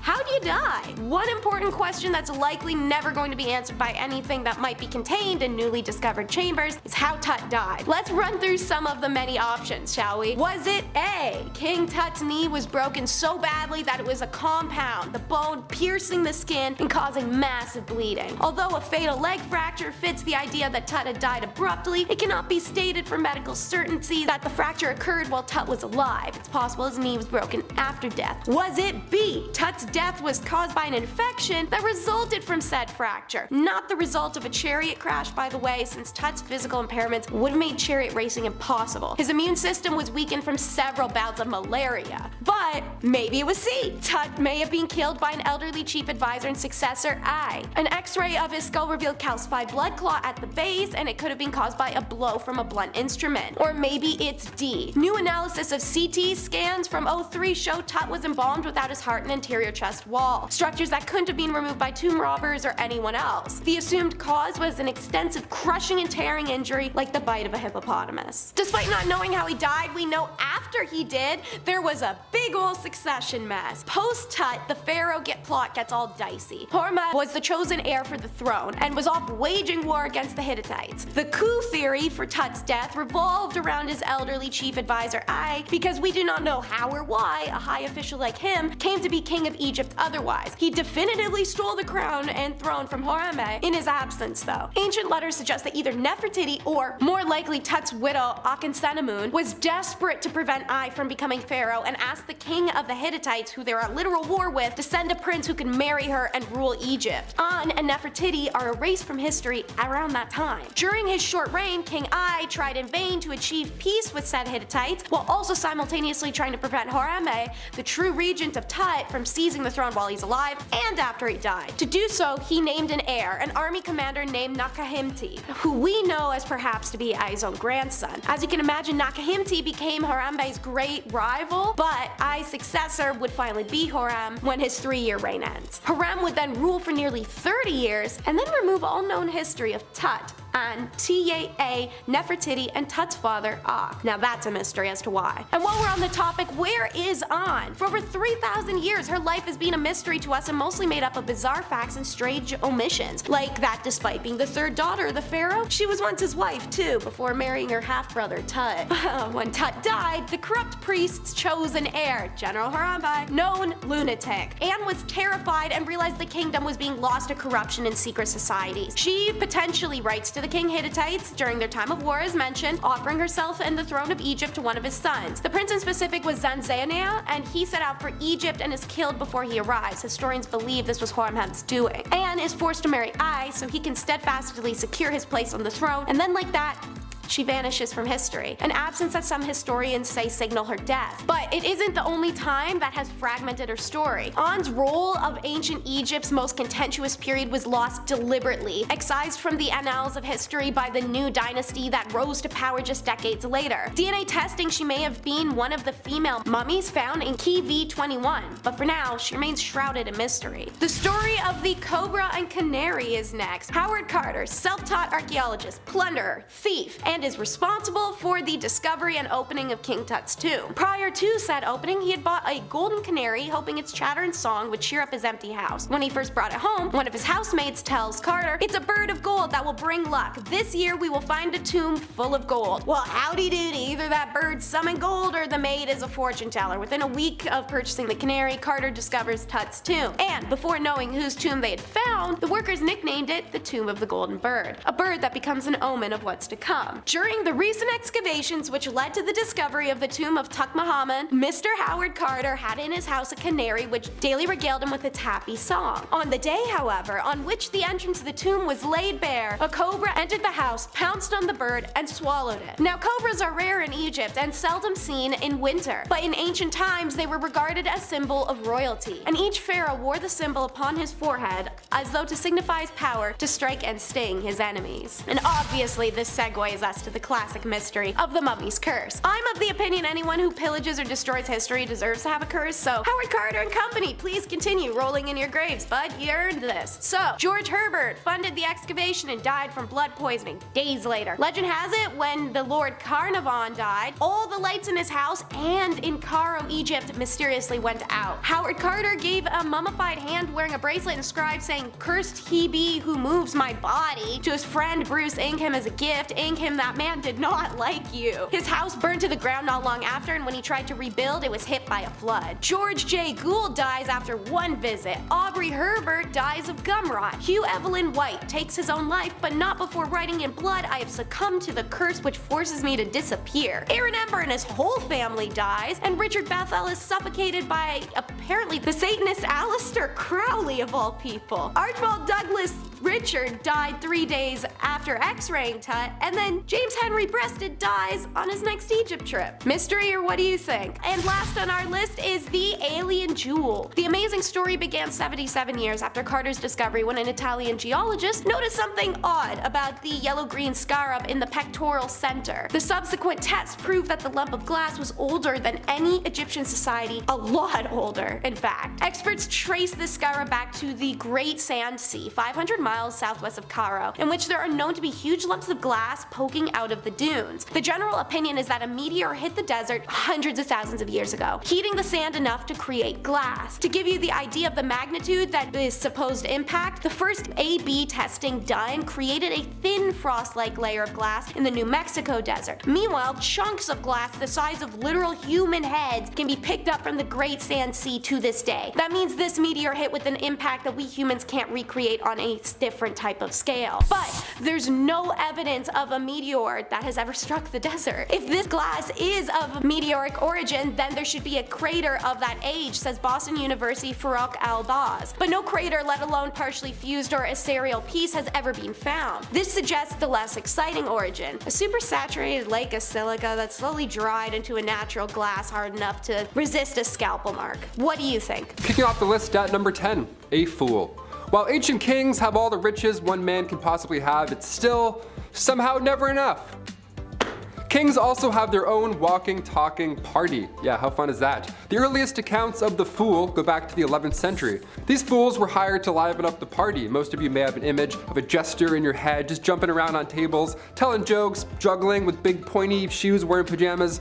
Yeah, that's pretty accurate. It was pretty fun. One of the best jobs to have was the title of a minstrel, or a fool. It was an honor to have, really, and the fool's payment was no joke. Roland Le Pecheur was rewarded with 30 acres of land from King Henry II, as long as he showed up to court every year on Christmas Day to fart. Literally, he would show up and fart around. But these fools also held responsibility in their silly little lips. Fools needed to find the balance of humor and wit. It was harder back then than anything. Many of these jesters were given the role of advisor to the king and queen. The phrase, "don't shoot the messenger," this is where it comes from. The jester would have to tell them horrible news, but in a fun, positive way. For example, back in 1340, King Philip IV, his fleet was destroyed in naval battle, the British completely wiped them out, and it was an otherwise devastating loss, but the jester, the fool, brought this news in a light way. He said to the king, "They don't even have the guts to jump into the water like our brave French do." And then he farted and disappeared. Number 9. Access to clean water. Today in a modern world, there are things that we just can't live without. A vape pen, Starbucks, and that weird looking back massager that everyone says they bought for their backs, but it's actually for their undercarriage.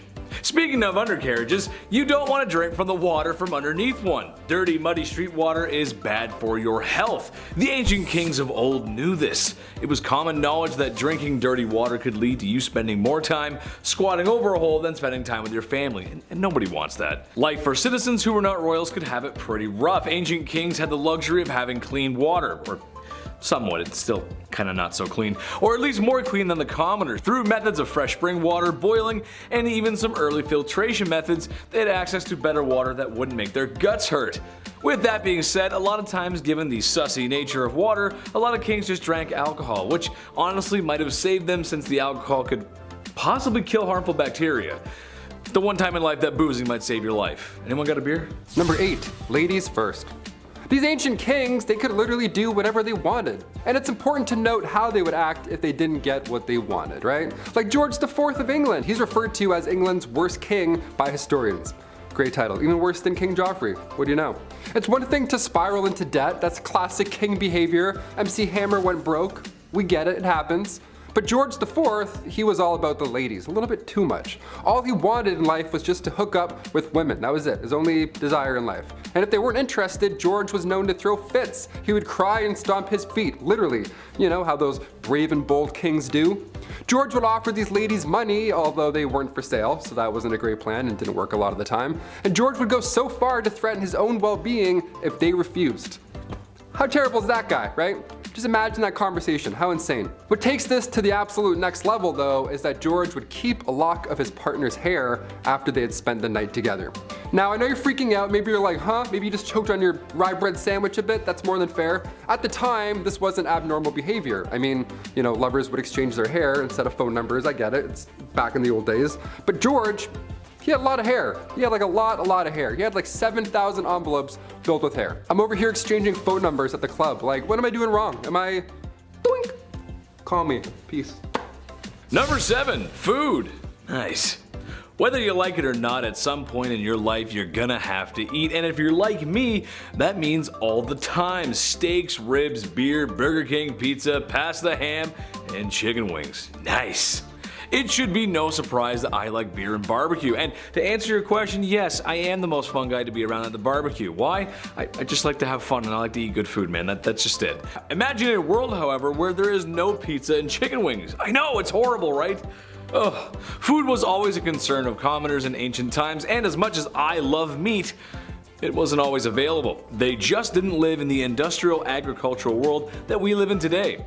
For Romans, it was a steady diet of breads and nuts, and if they were lucky, maybe some cheese or soup. But for the kings and emperors of old, well, if you feel like vomiting after all you can eat buffets, it makes you feel, some first world kind of guilt, then look no further than ancient kings. Food might be the most excessive way they live, really. All kinds of meats all the time, beer, wine, fresh fruit and vegetables, which for health reasons is pretty huge, and to make them huge, maybe even some desserts. The Egyptians, for example, were known for their sweets.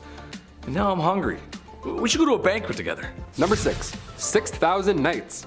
Being a medieval knight, obviously, it sounds cool. They have the sword, the horse, the flowing hair, all that good stuff. They're saving the damsel in distress in some sort of tower. Well, no, it actually sucked being a knight at all. First of all, chainmail. You know how heavy chainmail is alone by itself? It's like 55 pounds.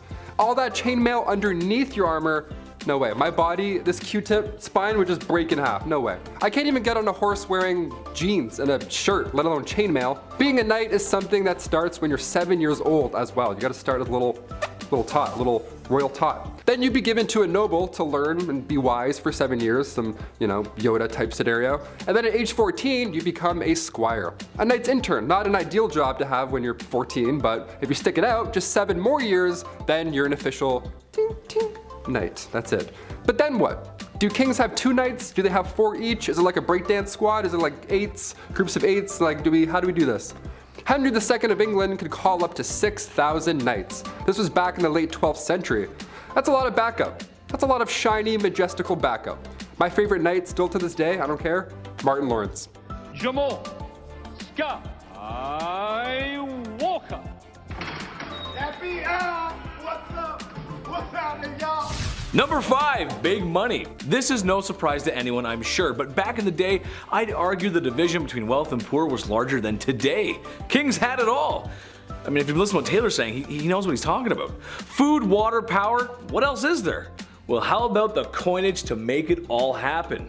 The bread, the guap, the dosh, and my favorite, the cheddar. Yes, that's right, the ancient king's wealth. Whatever they didn't already possess, they could take by force or simply just bought with incalculable riches. With uncalculable riches.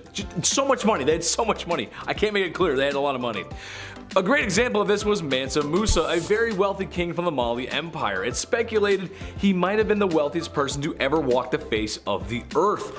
Earning his riches through the trading of gold and salt, he decided to show the international community how rich he was, and went on tour, because that's just something you do when you have millions of dollars, I guess. Where in multiple cities he spent and gave away so much gold that it upset the city's economies. That is a big flex. Okay.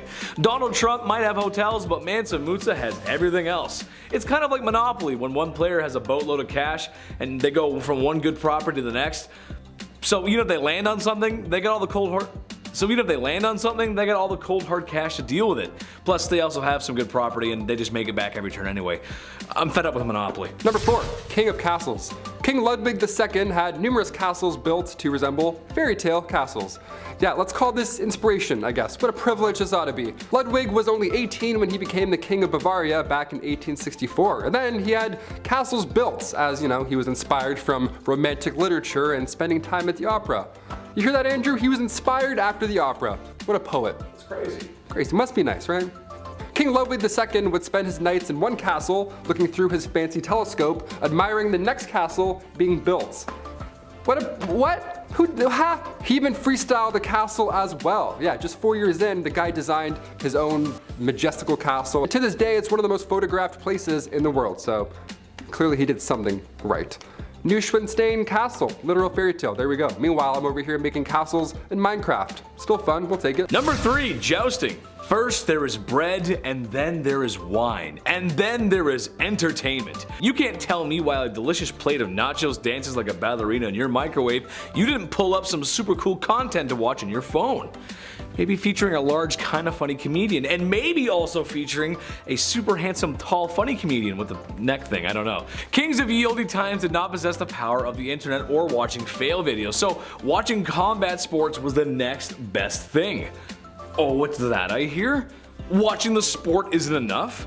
Well, some royalty even got involved. King Henry VIII, for example, just loved to joust because he did. He even had an accident with such, and it's what might have made him gone mad in the first place. Number 2, banning coffee. This is the worst of the worst, people. Here we go. Murad IV, Sultan of the Ottoman Empire, the guy banned coffee. What a monster. I would be asleep right now if coffee wasn't a thing. He was born in 1612, and for the most part his mother was ruling through him because he was so young and all. But when he got a little older, he got a little wiser, he put forth these laws, punishable by death, may I add, in order to get things back on track. That was the key. The guy banned coffee, tobacco, and alcohol. What a fun guy. He would actually disguise himself as a civilian at nighttime and then wander around aimlessly in hopes that he would find one of these dark roast renegades just wandering the roads. If you were caught outside having a quick smoke break, you weren't arrested, you didn't get fined, but rather Murad IV himself would just take off his hood and be like, surprise, and then he would take off your head. Right there in the streets. No trial, no jury, just straight to execution. All that for some stale ale. What a monster. Number 1, groom of the stool. For some reason this job was considered to be higher up, a well-respected job, if you will. However, I'd like to ask the man in charge of such an operation how he felt. I can imagine he wasn't too fond of his job. Hands never clean, hands never clean. The groom of the stool is someone who would assist the king in his bathroom duties by supplying fresh water, towels, and whatever a king needs. He may have also been responsible for cleaning the forbidden starfish. May the divines of Skyrim have mercy on his soul. I guess this had to be done, but I don't know if I could ever even do that to another human being. If you've ever eaten Taco Bell late at night and washed it down with some Baja Blast, then you know the kind of explosion awaits the porcelain throne in the morning. So yes, having a servant present at your bowel movements is a privilege that most other folks just didn't have, but would you really want one? 1, we gonna start with, why are you so stingy? You literally live in a castle. You have gold doubloons like an effing pirate, priceless spices stolen from foreign lands, and gemstones harvested fresh from the earth. But you're gonna have us measure every loaf of bread so they're the exact same? Back in the late 1500s, Viscount Montagu demanded meticulous records of every expenditure. The clerk of the kitchen was a crossbreed between an extreme couponer and a professional nitpicker, who had to provide the cooks with the ingredients for every meal in exact amounts for each person to be served, and ensure that each plate had the exact same weight and proportions laid upon it. Among his many duties was also to ensure every wheat loaf that went in the oven weighed 18 ounces and was 16 ounces when it was taken out. What happens if they weighed more or less? Off to the bread breaking wheel, or maybe the sourdough slow slicer, off to the steak for a little French toasting, Anyway, for how the British monarchy would pitch a fit over a 3-letter word, children, not kids, because we all want to speak a little bit more like Mary Poppins. Oh yes, little children, off to bed we go. Nah, dude, I couldn't do the whole royal nanny thing, to be honest. The education required enough makes you think that they're scouting for NASA, not someone to stop their kid from picking its nose, publicly at least. Maria Borello, the nanny who takes care of Prince George, Princess Charlotte, and Prince Louis, trained at the notable Norland College in Bath, England, before being hired to the world's most famous children. At this college, students like Borello study early years development for 3 years. However, as well as learning social and emotional development, students are also taught the importance of vocabulary. There is one word that royal nannies are prohibited from using to describe royal children: kids. Ask me why. Come on. Ask me. It's because of the exact honky-dory dumbass reason you think. It's the baby goat thing. Kids is a name for them and an informal name for children, because who says that it's not the Victorian era? According to Heron, the word kid is disrespectful and dissuades royal children from being seen as individuals. You mean like how sheltering them and not allowing them everyday friends or normal reality or exposure to the real world under the guise of safety, but it's more so they grow up in a bubble of unrealistic world perspective and can't understand problems morally and empathetically as an adult,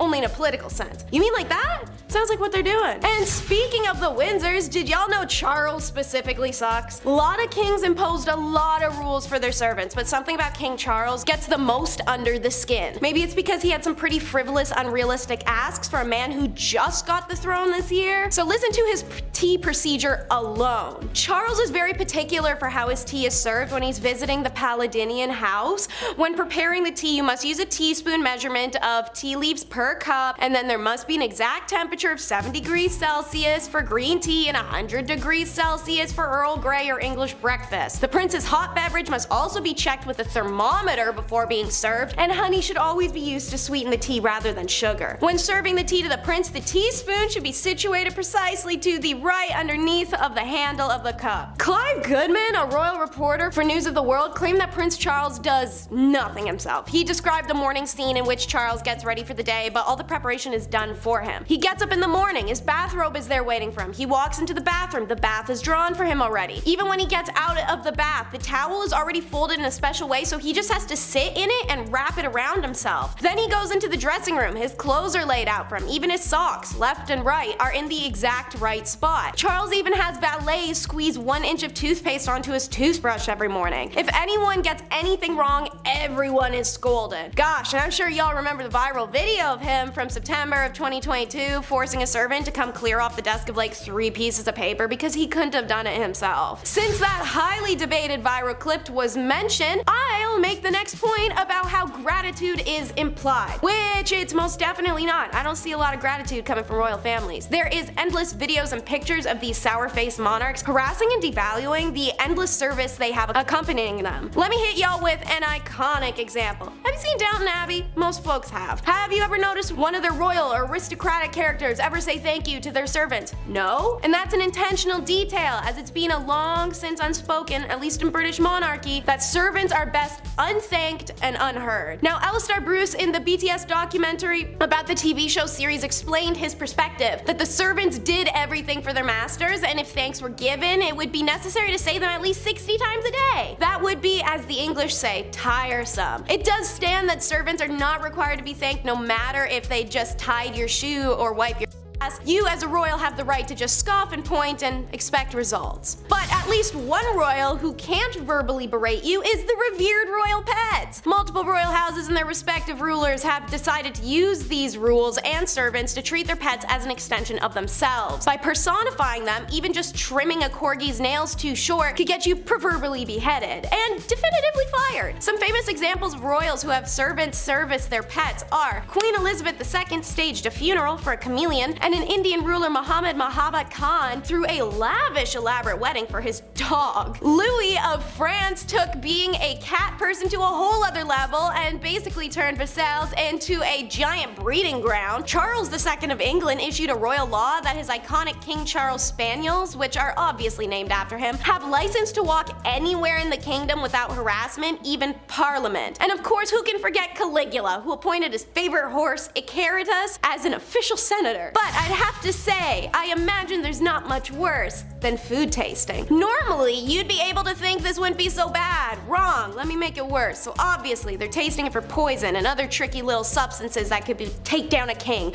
What if the soup was laced with arsenic? How easy is it to slip into the kitchen and lace the king's food with belladonna or hemlock? The food tester was always a servant, or sometimes even a slave, or a prisoner. And if you think about those status of those people, well, they were eating mush flour and bone broth and then calling it a day. Given the opportunity to be a food taster means the literal taste of luxury. The only effed part is the first bite of flavorful rice you're ever going to eat in your life, you're going to immediately die. Maybe. It'd be enough for you to put off eating any meal you didn't prepare yourself, and there'd be no way of knowing if the food was deadly until after you've eaten it. In 1594, there was a plot to poison Queen Elizabeth, apparently the King of Spain, as the Spanish were enemies of England at the time. A group of Portuguese men had agreed to carry out the dirty work, including the Queen's own physician Rodrigo Lopez. Once the plot was uncovered, all men were executed. And it's not just our ancient royals that brought people on to do this task. Naturally, President Putin has a food taster as part of his security team. No hoovering, which is British for don't vacuum. In 2011, Royal Servants was uploaded to YouTube, a documentary that gave insight into what it's like working for the royal family, including accounts from former butlers, chefs, nannies, and footmen. To quote the narrator, the best servant is one that is neither seen nor heard. The royal family demands the most professional servants in the world, the kind of servants that would rather die than make a mistake. She continues on in this not pretentious at all breakdown, saying that behind the scenes,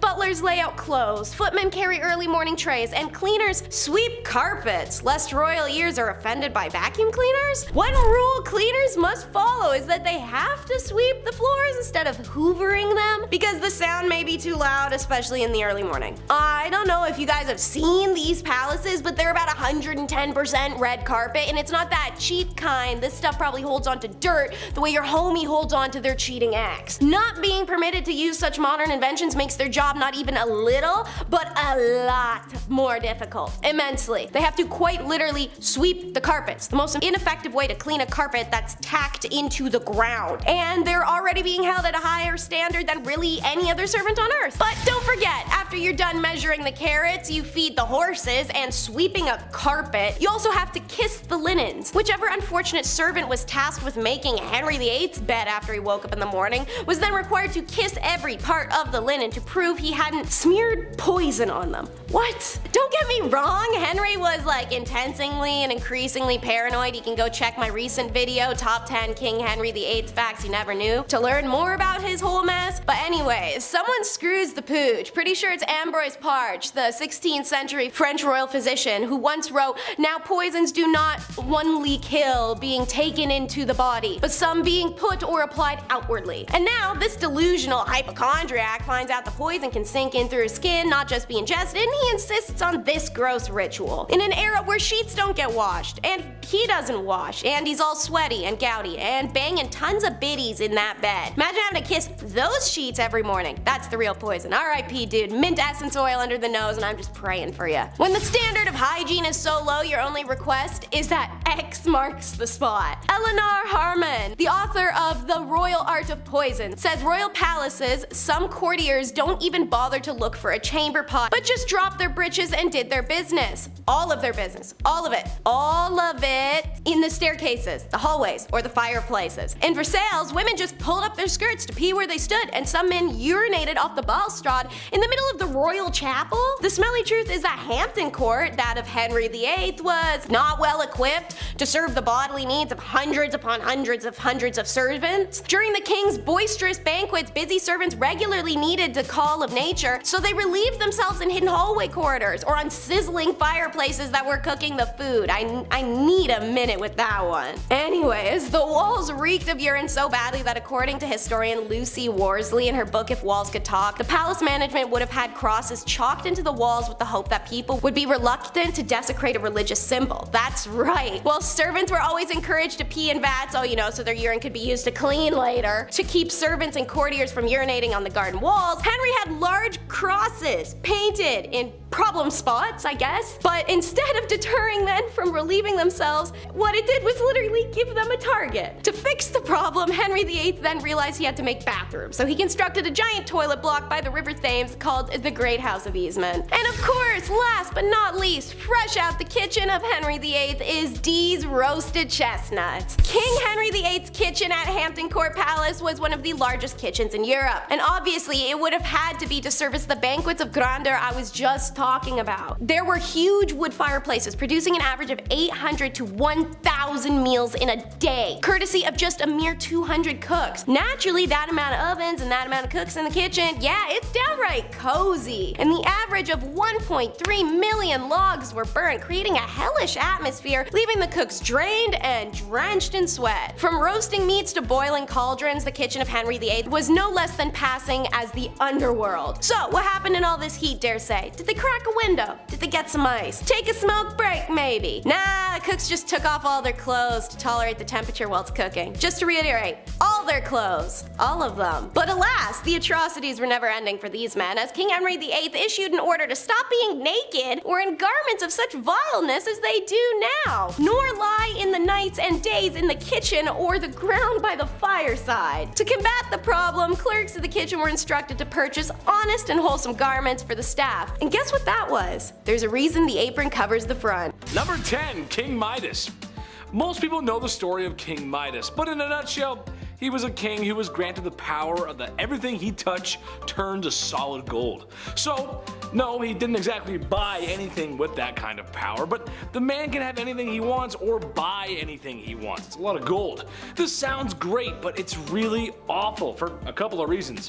One, that is pretty much the moral of the story, and the other is, well, some basic economy stuff. The first reason this would suck is that, one, you should never be too greedy, and you really shouldn't. And you should always be careful what you wish for. This blessing quickly turned into a curse as Midas could no longer eat.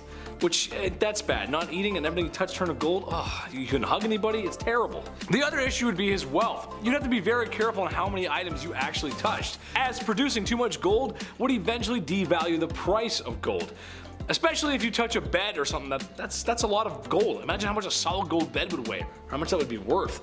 So in reality, you would be both starving and poor. Number 9, Mansa Musa. Sort of related to the King Midas issue, Mansa Musa was probably the richest man to ever walk the face of the earth.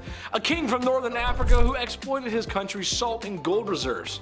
His estimated wealth today would be around the $400 billion mark.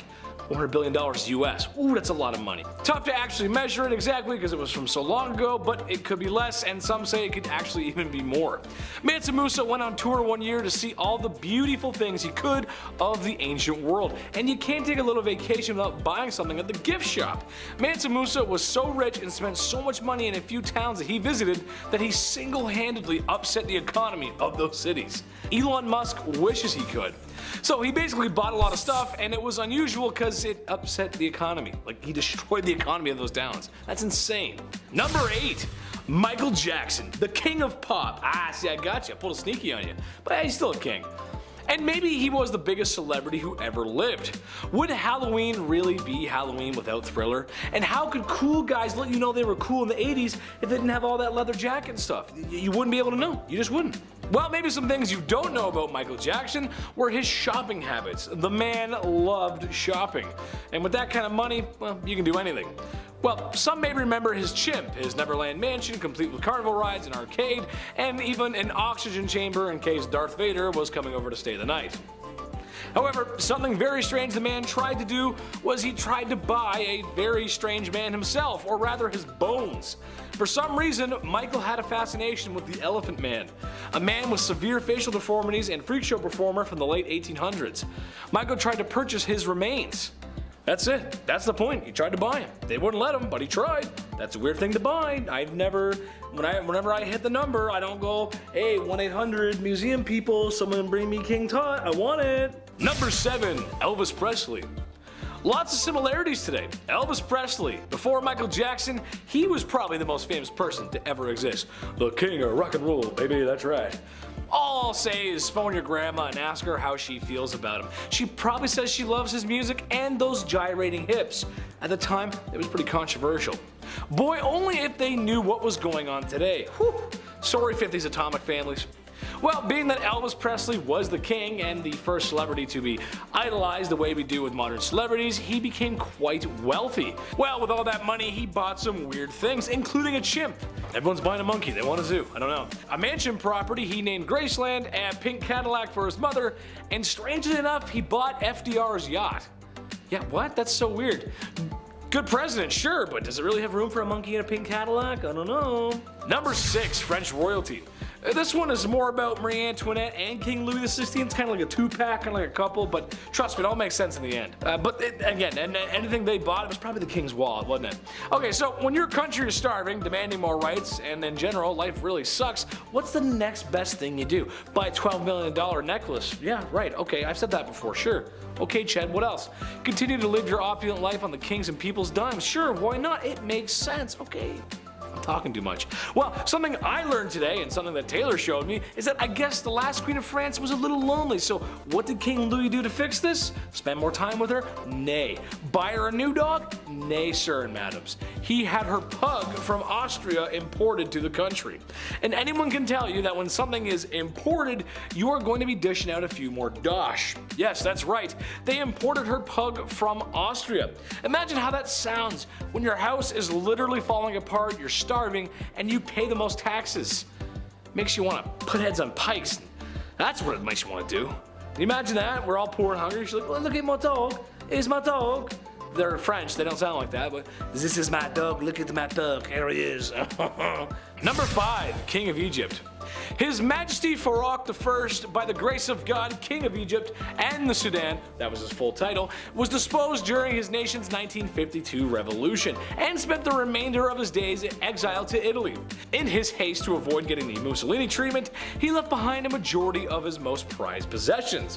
When the people got a look at what he was storing behind the walls of his residence, they were a bit disgusted to find an excessive number of expensive suits, rare stamps and coins, jewels, luxury vehicles, and many other things that I will never afford. Now, what else would he have that would be considered strange? I'll let you take a guess. Was it A, a blam blam cachet, B, piles and piles of a white substance that made the 80s fun, or C, an unsettling amount of gardening magazines? Go ahead and let us know in the comments below. I'll give you a second. Nope, time's up. If you said secret option D, you'd be right. What was it, you ask? Well, it was a disturbing amount of adult entertainment. So much so, it wouldn't even fit underneath his mattress. Man, that's a lot. That's too much. That's too much. Number 4, Peter III. Remember the last time you played with your toys as a kid? Same. And let us know what your favorite toys were as a kid. Let's see if we have some shared favorites. I'm actually curious. That's kind of a cool thing to talk about. Well, for Peter III, it was little army men, or tin soldiers, I guess you'd call them. And yes, he played with them as an adult, staging mock battles. Is it the weirdest thing ever? No, it's not. But he was a king, so that's a wee bit strange. Hey, I love army men just as much as the next guy, especially those little green plastic dudes. I used to love those video games too. Very underrated in my opinion. Love that stuff. It also makes me think of that scene in Spaceballs. Enough references aside, you never really know someone until you've seen the money they've spent on their army men collection. Number 3, Ibrahim I. Fur everywhere. Ibrahim I of the Ottoman Empire was the 18th Sultan and the #1 purchaser of fine furs. Personally, I've never had any fine furs. I grew up in the trailer park and Mama always said that fur was cruel anyway, so I never felt the luxury of fine furs, if you will. It must be nice because Ibrahim loved them so much. Like, he really, really loved them. His whole wardrobe consisted of them, in fact. Plus, his walls were covered in them. And apparently even his curtains. I don't do well in heat, so I'll pass on that. I'd be sweating way too much. Too much fur. Number 2, the locksmith. Who are you and how'd you get in here? I'm the locksmith, and I'm the locksmith. Classic Leslie Nielsen. God, I love that guy. I love those movies. I'd love to make one day. Or star in one. Hollywood, call me. King Louis XVI, the last king of France. We're back to him again. The man spent his time and money on something rather strange. No, not all was spent on his wife and her life, and yeah, I'm kind of putting him on the list twice, but trust me, it's weird. I mean, come on, he gave the queen whatever the heck she wanted. Well, apparently he loved to spend his time and money on locksmithing. What? Yeah, that's so weird. He would spend his time trying to get into locks and understand them. He was also stated as saying that every man should have a passion. Hey, maybe put down the locks and start helping the people as a passion. There's an idea. What a great idea. Feed the people. Instead, I'm just going to work on this lock. I'm just going to go ahead and just, yeah, almost got it. Yep. Number 1, Christian VII of Denmark. I saw this and I just had to put it on here. I mean, come on. Apparently the guy wasn't very mentally stable. I mean, who is these days? Apparently the royal spent a lot of his time waxing his carrot, polishing the flagpole, tenderizing the gabagoo, charming the snake, self-firing on all cylinders, the one-handed bedroom dance, what I did all summer long in high school. You get the point, okay? You understand what I'm trying to say. Truth of the matter is, you don't get there with a little help from Vaseline. or St. Ives. The man bought time so he could be this way. The man is either a legend or a crazy person. Imagine having that much money and that much time in your day that's all you do. At number 10, the king of hobbies. Everyone has their interests, right? Like, for example, I like video games, and I like watching people scream at their teammates for not helping everyone else out. I'm looking at you, Blake. For kings back in the day, they didn't have people on Rocket League to scream at, so they had to find other interests. For Tsar Peter the Great, he had a lot of interests, and they were all very bizarre. Firstly, he had an obsession with short people, especially dwarves. To him, they were like his real-life dolls or something, and he would hold weddings for them, and even hold lavish funerals, complete with small horses pulling a small coffin on a carriage, and even a very short priest to hold the ceremony. But other than this obsession with short people, he also dabbled a bit in medicine. He liked watching surgeries be performed like he was trying to be on Grey's Anatomy or something, but when watching the surgeries just wasn't enough for him, he would sometimes perform them himself. Now remember, he's not a doctor, so it's no surprise to learn that these surgeries rarely ever went well and people died. I certainly wouldn't trust him to give me any kind of surgery, but he was a king so he could do whatever he wanted. Peter the Great also loved dentistry. It is said that if you wanted to get all buddy-buddy with the king, all you had to do was let him pull your tooth. Sounds like the guy was one heartbreak away from starting his own medical drama, but in the worst way. Number 9, banning coffee. This is the worst of the worst, people. Murad IV, Sultan of the Ottoman Empire. The guy banned coffee like an absolute monster. No more triples for you. He was born in 1612, and for the most part, his mother was ruling through him because he was so young. That's often the case with most of these young rulers. They just get, hey, you're 7, now you rule a kingdom, enjoy. It's tough, they're not gonna know what's going on. But when he got a little bit older, he put forth these laws, punishable by death, might I add, in order to get things back on track. That was the key. He banned coffee, tobacco, and alcohol. He would actually disguise himself as a civilian during the nighttime and would wander around aimlessly in hopes that he would find one of these dark roast renegades. If you were caught outside having a quick smoke break, you weren't arrested, you didn't get fined, but rather, Murad IV himself would take your head off right there in the streets. No trial, no jury, just straight to execution. All because you're drinking a Bud Light Lime. At number 8, why you mad? Now this could be a bit of a controversial opinion, but if your name includes the words the mad, I would assume that you're not doing too great, right? I mean, you have to earn that title, and if it's a title that harsh, that simply begs the question, what in the HE double hockey sticks did you do to get that name? Well, for Charles the Mad, he did a lot. Charles became king when he was only 11 years old, so that certainly didn't help his development, and knowing this kind of helps explain a lot of his actions. He was known for getting really angry and throwing fits of rage, and was known to give people the gift of the big sleep, if you know what I mean. Charles didn't always kill people though, only sometimes. Other times he liked to switch things up. Sometimes he would run around his palace pretending to be a wolf. Other times he would go through phases where he just really didn't want to keep up with his personal hygiene, and he would get so gross that he literally had to be cut out of his own clothes. Now I don't know how long you have to go without bathing to get to that point, but really I don't think I want to know the answer to that question. Charles also thought that he was made of glass, and so he would go through phases where he would sit completely still so that he didn't break. Kind of like Drax from Guardians of the Galaxy, but not as, extraterrestrial.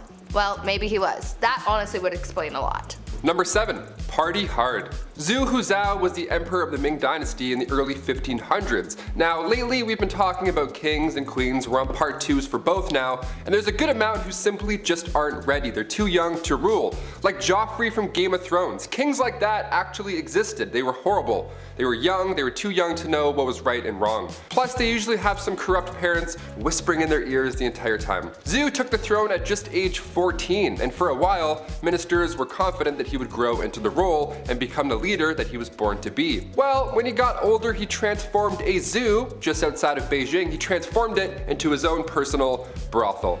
Yum. I mean, on one hand, I'm glad the animals are free, but like a zoo? You couldn't find a more romantic place? Can convert an Applebee's to a brothel, maybe? I don't know, something with AC? His final days were spent partying, and some would say a little bit too hard. He got intoxicated and fell from a boat. That's how he ended his life. Honestly, not a bad way to go out. Pretty OG. At number 6, love game. A lot of kings and queens throughout history have been known to engage in the horizontal hustle a lot. I mean, when you're a ruler of a kingdom, you don't really have much to do in your spare time, so what else are you gonna do? Play a board game? No. These monarchs were getting busy all the time, but there was one king who was just so obsessed with getting a good old pickle tickle that that it just became his whole personality. King Philip V was known to be a nymphomaniac, and he liked doing the deed a lot, but because at the time, the Catholic Church said that having sexy time with anyone but your spouse was a sin, the king and his wife were getting busy all the time. Eventually, his first wife caught on to how to use this to her advantage, and she would often refuse to sleep with him until she got her way with anything she suggested or demanded from him. You would think that he would catch on to this game, but maybe his urges were just so strong because he always caved and gave her what he wanted. Obviously, this man did not follow Hoodville. Absolutely not. Just to give you guys an idea of how obsessed this guy was, when his wife was on her deathbed, before she went he literally tried to get one last bang in.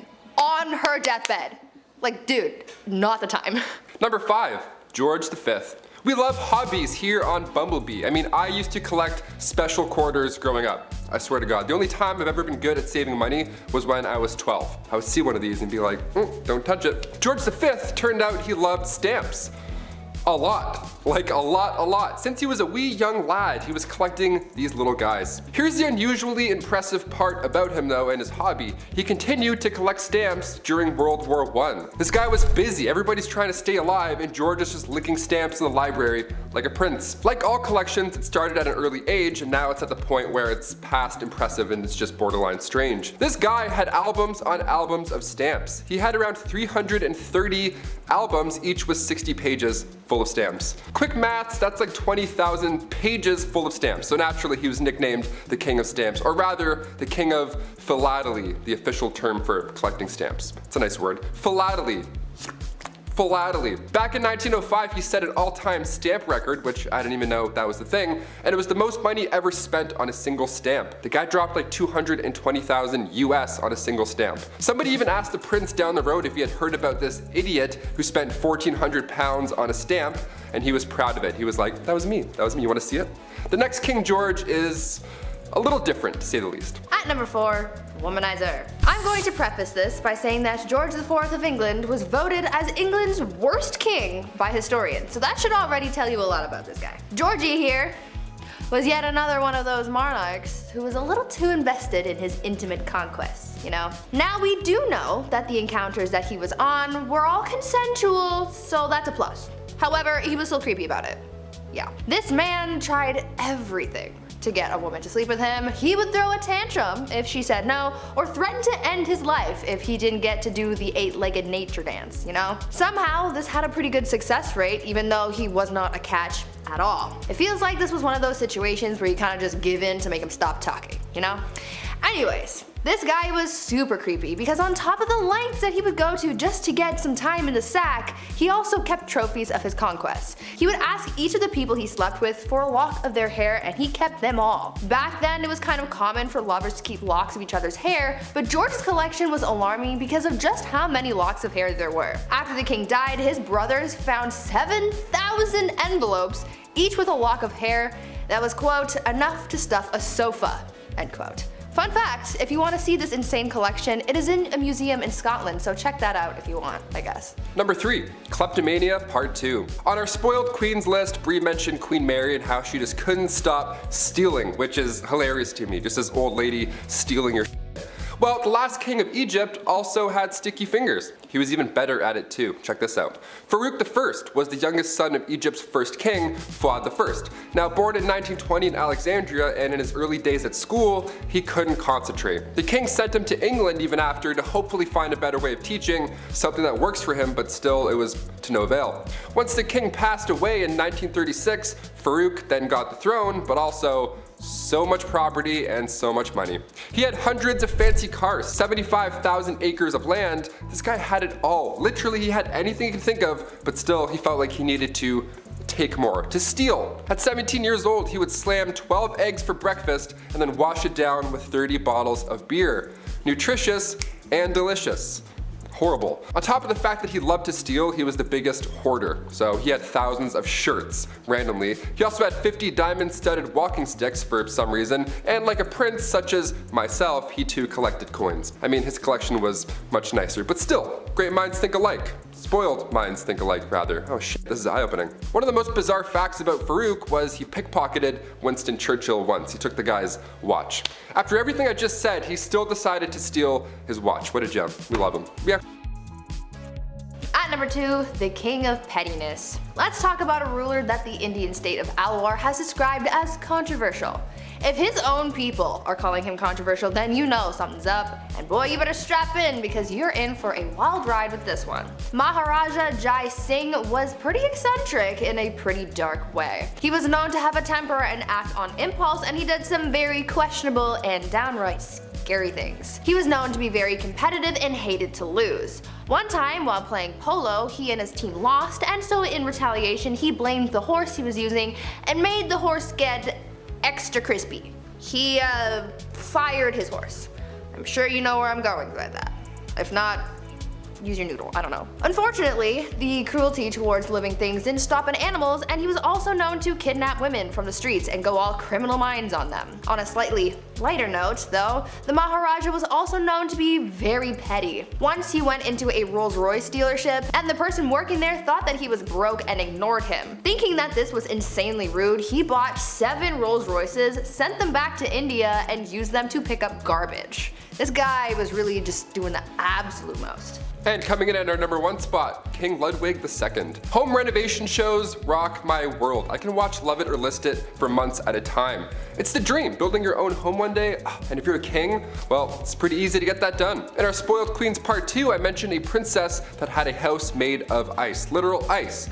Well, King Ludwig II had numerous castles built to resemble fairy tales. Literally, like fairy tales. I gotta admit, I kind of love this a lot. Ludwig was only 18 when he became the King of Bavaria in 1864, and then he had castles, like castles, more than one, built after he was inspired from romantic literature and spending some time at the opera. The kid was a dreamer, you gotta love it. He would spend his nights in one castle looking through a telescope at his new castle being built, so he would just watch it all night. That's like the king's way of waiting for your Amazon delivery. Just standing there, just like, oh, it's coming. 17 years and it's done. Just 4 years in, he designed his own castle, and to this day, it's one of the most photographed places in the world. Neuschwanstein Castle. Go check it out. It's literally a paradise. At number 10, royal enemas. Apparently, back in the day, enemas were all the rage amongst the elite. It was believed that enemas were good for your health, so everyone was doing it to try and live a little longer than the rest of those commoners and peasants. One person who really just couldn't get enough enemas in his life was King Louis XIV. It is believed that over the course of his life, Louis XIV received thousands of enemas. When I tell you this guy was obsessed, I'm not kidding. One year, Louis received 212 enemas in just the 1 year. And of course, he had to make his enemas a little jazzy and couldn't just use water like any other person. Oh no. My guy was using things like almond milk. His enemas were also sometimes scented with orange or rose, and sometimes even colored just to make it a little more special. To get an idea of just how obsessed the elite were with receiving enemas, just think about the fact that a French duchess once received one during a court ball. The duchess was in the middle of having a conversation with Louis XIV, and during this conversation, one of her maids came over, snuck under her dress, and gave the duchess an enema on the spot. Ew.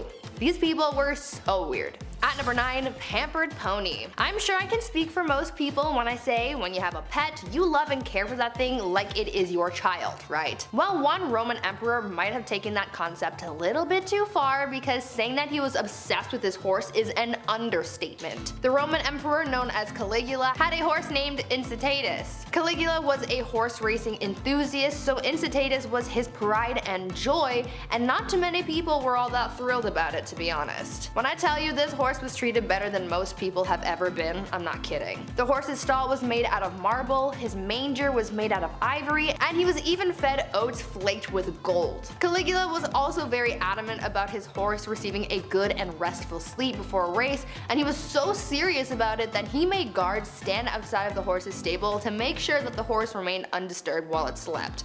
This horse even had its own furniture. Like, what is he gonna do with it? He's a horse. Caligula was so fond of his horse that he even made it a priest and promised to make him consul, which was the lead position in the Roman government after the emperor, highly coveted by senators. This was the last straw for people because the emperor was putting his horse above his own people, so he was assassinated. Now before I carry on telling you guys about the wild and crazy things that kings did back in the day, I would like to first ask you guys to consider leaving a like on this video if you're enjoying it so far, and also maybe think about subscribing as well to see more videos like this one. At number 8, Mumia medicine. It's safe to say that medicine from the past is very different from modern times. These days we have pharmaceuticals to treat illnesses, but back in the days of old there were very different and quite questionable methods of treating ailments, and one of those methods included cannibalism. In the 16th and 17th centuries, it was common practice for elites like priests, kings, and other nobles to consume remedies that included human bones, blood, and fat as medicine